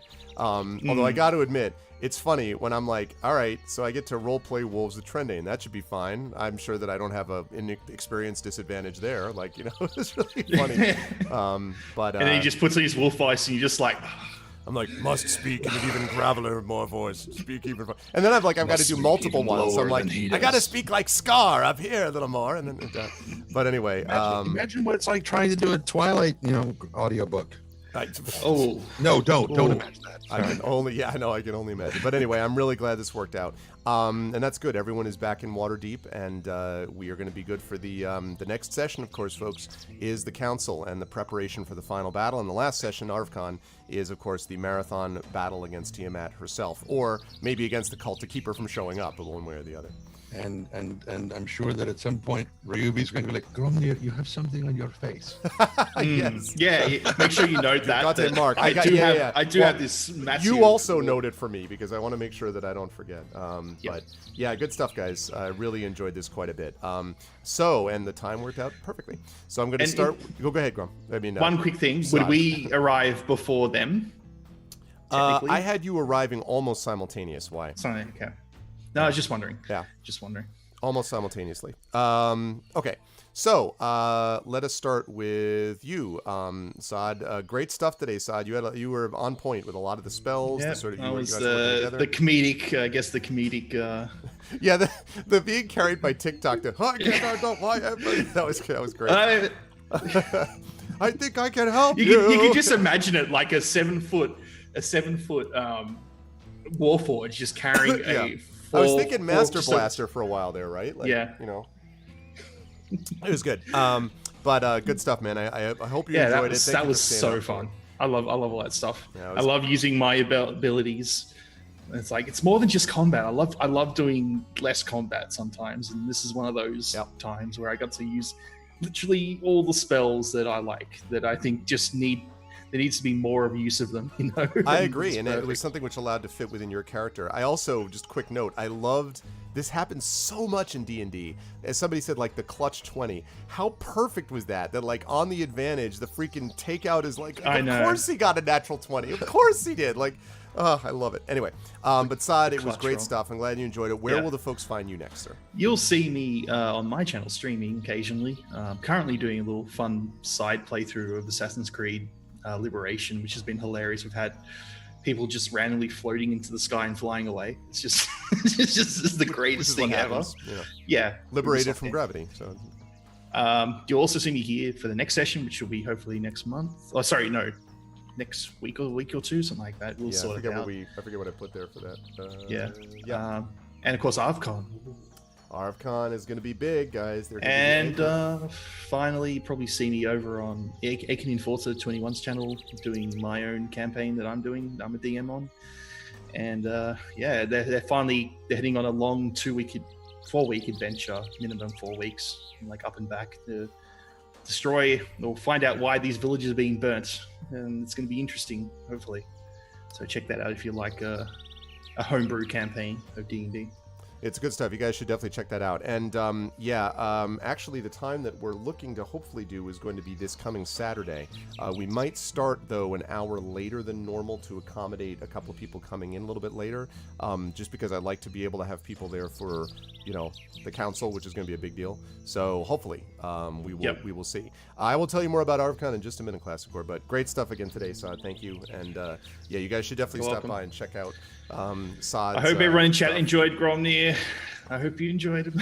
the buddy episode. Grom fight. Yeah, I'm like the what do they call themselves? Like this is the comedic something. What's the comedic comedy relief? The comic relief. Yeah, comedy relief. Relief, yeah. It's good stuff. I think it's like perfect for Gromnir as well. Where he's just random comic relief out of nowhere. Yeah, exactly. And almost comic without realizing that that's what he's doing. Yeah. So I dig it. It was good stuff, man. Thank you very much. Also, thank you for staying up late to do it as well. No worries. It's so lovely. If you want the record, it's 5:17 a.m. currently. God. So I'm glad you were able to do it. Thank you, dude. It was fun. Moving right along, Tren, thank you. I tried to make a session worthy of Roker, so I hope it was. And again, great role playing. It's great to have you back from the Pacific Northwest and hanging out with IAB again. I find that the farther north I go on the West Coast, the more at home I feel. Mm-hmm. And so it's like, oh God, no. Now I've been up to Seattle, and I'm like, this is my land. Yeah, man. Yeah, Seattle's really cool. I like Seattle a lot. I've been trying to find. I have it somewhere on my computer, obviously, because I sent it to you. But I have the full, because that piece of art that represents Roker right there it's actually a 3-panel piece. It's the artist showing, I believe it's female, showing her progression from like 2005 through like 2015, showing how her art has improved. And I was trying to find the original thing because I'd really love to credit the artist with that work, and I can't find it. So if you are the artist in question that did this, please tell us so we can credit you and tell you who you were. Because in case you didn't know who you were. Wait, are you talking about my awesome MS Paint artwork from the other page? Oh yeah, I really would like to know who did. No, I really wouldn't. Yeah, I don't know if you saw that MS Paint artwork, Trent. I did. I remember. I watched. Oh, that's true. Yeah, so it was precious. Let me tell you, the gecko stick figure lizard with yeah, that's great. with its legs on its back. Yeah, exactly. No, those are wings. I know they are. I'm just saying that's what legs. Someone said I was the Fifely, and where will the fine folks see you next, friend? Thursday, I think. Thursday. We'll be back over on Not So Speedruns channel for I believe the first installment of season 2 of the City of Mist. Okay. It's okay. Sorry, Class Scars. Like, what the hell is that? Gecko, what now? So back there and then back here for D&D on whenever that is. No. That would be next Tuesday, I think, Saturday hopefully for IAB. And then next Tuesday probably AME. Yeah. I've got to double check, but I think that's right. Because we're still not sure if we will have a no. Right. I have to double check on confirmation for that, but yeah. Because it's only the first day of May. Happy May Day, everybody, by the way. Workers Unite. Yes, Happy New Month. Workers Unite. And so, no, I did. I'm showing him your awesome artwork right now, man. You can print screen it. Yeah. That's not for us. Yeah, it's great. Can I get 1,000 by 1,000? Copy that and put it on my wall. It'd be great. Sure. But yes. So yes, I think hopefully next Tuesday, but if not, soon thereafter. So. And then at some point in the very near future, the BattleTech novel Embers of War, the audiobook should be out, because we're basically just waiting on Audible to pull its head out of its server and actually publish the damn thing. There's the print, Embers of War, right there, which I have on my list to read actually. So yeah, you should That is awesome. And I should mention again, I have not been saying much about this because it's partially has to do with publishing stuff. But, Trendane did do the audiobook for Grey Shade, did an amazing job. And I'm very proud of that book, and I cannot wait for you guys to hear the audio version of that, too. It's going to be badass. And it's right there. That's Grey Shade. That's Grey Shade Corrections. I keep it right there on my desktop, so I know what to do. I dig it. It's awesome, man. Thanks, dude. Very good to have you back in the fold, and this was a lot of fun. So good stuff, everybody. I think you mean in the pack, don't you? Yes, I do. That was cool, too. Pack Tactics. I'm like, yeah, it is Pack Tactics. Of course it is. Like, of course. So, it's yes. literally the perfect time. I loved it. Absolutely loved it. That's one of those ones I was like, I can imagine somebody like, well, technically, I'm like, no, you don't rules lawyer that. That's obviously Pack Tactics, and then watch because rule of cool. Obviously, that's what you do. The other thing I was thinking was that, maybe if I don't have Moonbeam, maybe the nature of the scimitar would force him to revert to his true nature. That was the only other hope that I had. Yeah. I was like, I don't know if it's going to work. Yeah. No, it was. You guys did well with it. And the idea of the scrying. I knew that one of your, spells was going to. Yeah, I have so many good spells. I go, wait, I've got this. Oh, I go check it out. Yep, I can do that. Sweet. The biggest thing was trying to make sure that I got the right names for everybody and didn't get them confused. And I only did it once, where I was like Silver Fang. I was like, no, it's White Fang, Silver. And you didn't help. You're like Douche Fang. I'm like, no, it's not his actual name. Anyway, but so I have 25 spells. That's why I'm like, okay, I've got to go through all of them just to make sure is there anything else I can do with these. Most of all, you're going to need to make spells? sure you get some rest when you get back there, Grom, to Waterdeep. Yes. But I'm going to let these guys go because I got to get prepped up for my stream at 4 o'clock. You know what? What do you got, Tim? I think we're level 12 now. Yes, that's right. You noticed that in the video. That is the case. So all of these guys are, in fact, thank you for the reminder, level 12. Let us roll our hit points. Also, enjoy that because it's not going to happen again. Well, of course it's not going to happen. Oh, level 12 is where you're at. What'd you get? yeah. 3. Oh, man. All right, I'll roll mine. We'll see what happens. 77. Six, that's not bad. See, that's how you do it, Grom. Oh, wait, I get one more. 78, technically, because I'm 78. Okay, so are you 78 out of 78? Actually, technically, I mean 70. 75 out of 78 because you were down 3, right? Yeah. Yep. Okay, 75 out of 78. You have outstripped Gesma, and you're barely ahead of Ryuvi. And then Fifely, you were at what'd you get just now? 112? 11-1. Well, any com bonus or no? No, that's with the bonus. Oh, okay. So 111. So you are at 108 out of 111. Mm-hmm. Cool. See, that's how you roll the hit points. That's how you do it. Great stuff, guys. You are now level 12. Welcome to the power of level 12. Okay. But I'm going to let you guys go because I got to get going here for Battletech at the top of the hour on GOG. I've heard of that. Yes, Yeah. I'm playing. It's going to be fun times. Trendane, aren't you... There's something about Baltic than you. I can't figure out what it was. Do you remember? I don't. I narrated the audiobook, yeah. No. I thought there was something else, though. Really? No, something else. Yeah. Wait! I'm the villain! Yes, we're going to get a chance to see how many times we can kill Trendane in a game. That's what we're going to try to do. Not once! It's going to happen! So we're going to see. Yes, he plays Santiago Espinosa, who is most deadly, and who I will destroy. But anyway, it was pretty fun, and I'm going to be playing more of that on GOG. But, gentlemen, this was great stuff. Thank you to Trendane. Thank you to Saad. Chat, can we get some love for our players? Great job today, gentlemen. And I will talk to all of you, either in AME or in various other places. And, of course, IB very soon. Thanks, guys. Much love, and I will see you guys. Bye-bye. Bye-bye. Bye-bye. Be careless. That is good stuff. All right, good stuff, guys. Man, so good, this campaign. I love it. So much fun. And it worked, and everything went the way I was hoping it would, and that was cool. I really had a good time with that, and I hope that all of you folks had a good time with it as well. All right, so that is going to do it for me. There we go. That is going to do it for me, everybody. I am going to sign on out of here for now. There we go. So we don't have that going on.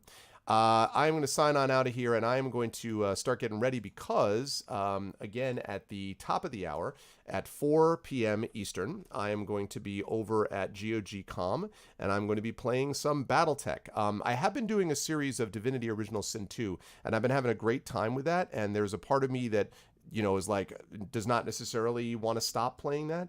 But I had a blast playing BattleTech, and I'm like, you know what?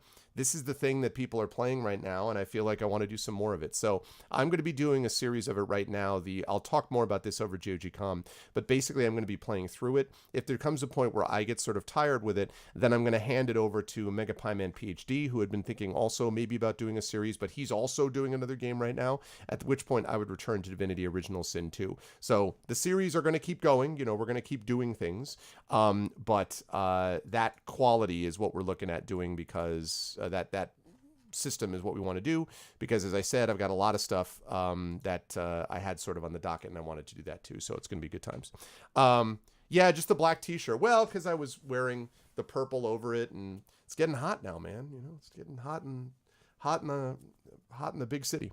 But I hope you guys enjoyed it. It was good to see you again, Fury. It's good to see everybody here. Thank you guys so much. I hope you enjoyed this session. It was a real joy for me. I really had fun with this, and I am looking forward to seeing what happens next. If you like what you saw, please make sure to follow the stream. Please make sure to support the stream by checking out the YouTube with !ArvTube, the Discord with !ArvCard, the ArvCord, the Twitter with !ArvTweets. Please make sure, if you haven't done so already, to support the Patreon with !ArvTreon. You can get a lot of cool stuff, including the ability to inspire the characters in these sessions. And of course, we have I mentioned that ArvTreon, !ArvShop, where you can get the cool shirts like Trendane was wearing. He's wearing the Infinity and Beyond shirt. I have one of those that I wore on Saturday. Cairo is wearing it as well. So you can get shirts and hats and hoodies and all kinds of good stuff with that awesome logo and show the pride of Infinity and Beyond. And then last but certainly not least is that sub button, which is right above this window. If you can sub to the channel, that also really supports the channel and helps us do a lot of cool stuff as well. One note that I want to make about scheduling, by the way, Arvanaut Idol 3 has been unlocked because of the Patreon, but I'm not going to be able to schedule it for May. I had hoped that I would be able to, but there's just too much going on. I'm going to be missing 2 streaming days because I'm going to be away traveling. Excuse me. And that's the same month as we're doing ArvCon, and most of my focus and energy in terms of streaming has to be preparing for that and getting things ready for a really big event. So Arvanaut Idol 3 is going to be happening now in June instead of May. I'm sorry about the delay, but it is what it is. People are still going to get a chance to have a lot of fun with it, and we're still going to do it and all that. But I just can't. But I can't do it this month. So I don't want to. I've decided I'm not going to feel bad about it because we've got other good things that we're doing as well. So Arvanaut Idol 3, Arvanaut Idol 1 and 2 being won by Classicor and Kilobyte respectively. Arvanaut Idol 3 will be coming up coming up next month. But this month, of course, we've got a lot of stuff still. A lot of D&D, a lot of Esper Genesis, a lot of Adventures in Middle Earth, D&D with GOG as well, plus Lone Wolf, plus some Legend of Zelda Link's Awakening, maybe even a little bit of Uncharted, the chat chosen game of the month, the Masters of the Dungeon, hopefully some more vocalists, and of course, last but certainly not least, ArvCon itself at the end of the month. So we've got a lot of good stuff coming on as well. But we're going to see how this all goes down in the month to come, but I am definitely looking forward to it. Thank you all so much for making this an awesome stream. Thank you to my wonderful mods, Chaotix, Dragon Spear, Kilobyte, 10 of Clubs, maybe Classicor, but it's not going to be immediately, but definitely it moves us in that direction. I really would like to have 4 Arvanaut Idol winners that I can put up against each other instead of 3, but we'll see, possibly soon. Yes, Arv Idol is next month at the earliest. Cannot be this month, but June, hopefully, is when I'm going to be able to do it. Thank you to Chaotix, Dragon Spear, Kilobyte, 10 of Clubs. Thank you as well to my subs, to Chaotix, to Dragon Spear, to Classicor, to Nonstop, to Uncle Elias. Thank you as well to my amazing Patreon supporters, including 10 of Clubs and Chaotix and Dragon Spear and many of the aforementioned people. You guys are amazing. Thank you to Atvar77, Dino, Thunderlung, ECAG, Electrical Skateboard, Arenth, Fram, Fury Fire. Good to see you again, Fury. Thank you to Goals. Thank you to Jagtris.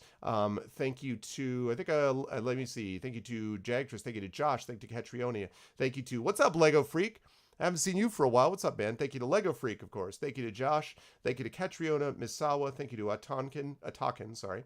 Thank you to PKD Fan. Thank you to Questionable Results, Slow Cool, Sod. Great job tonight, Sod. Thank you to Tobik. Thank you to Trendane. Again, great job out of Trendane as well. Thank you to you, Christensen. And thank you to Valerian Gamer. You guys are amazing. Now, stick around a half hour from now on GOG.com. Make sure you head over there when we will have episode, I don't know what it is, one something or other of Pen and Pixels as we move into Battletech and we continue a series with that. And then again, I'll be back here on this channel on Friday when I will be playing something that I don't actually remember at the moment, but we'll remember in just a moment as soon as I look this up. And that is The Legend of Zelda. Yes, Legend of Zelda Link's Awakening, hopefully happening on Friday. Hopefully we'll be wrapping that game up because I think we're pretty close to the end of that game on Friday. And then Saturday, D&D with the Infinity and Beyond crew. Again, the schedule for the month is still a little tentative because this is only day one, but it should be somewhere around there. Nonetheless, make sure that you keep your eyes peeled. One note that I want to make too, Saturday the 12th, I am going to be playing in a show called Porch Fest up in Somerville, Massachusetts, which is literally held at the porches of some of the people who live there. One of our guitarists lives in Somerville. We did this last year. It was a great time. We're going to be playing from 4 to 6 p.m., I think, roughly speaking. So we're going to have some good stuff to do. And so I'm going to try to stream it, obviously, and hopefully you guys will be able to stop by for that. If you were in the Boston area, though, would love to see any or all of you there. So that's going to be Saturday the 12th at 4 p.m. Eastern is the plan for that. But otherwise, a lot of stuff focusing on ARFCon. That's going to do it for me. Love you all. You guys are the best viewers on Twitch. Really had a great time tonight. I hope you guys did as well. And I will see all of you wonderful people very, very soon. By soon, I mean in less than a half hour over at GOG. Until then, thanks everybody. Everyone be good to each other. Have a good day.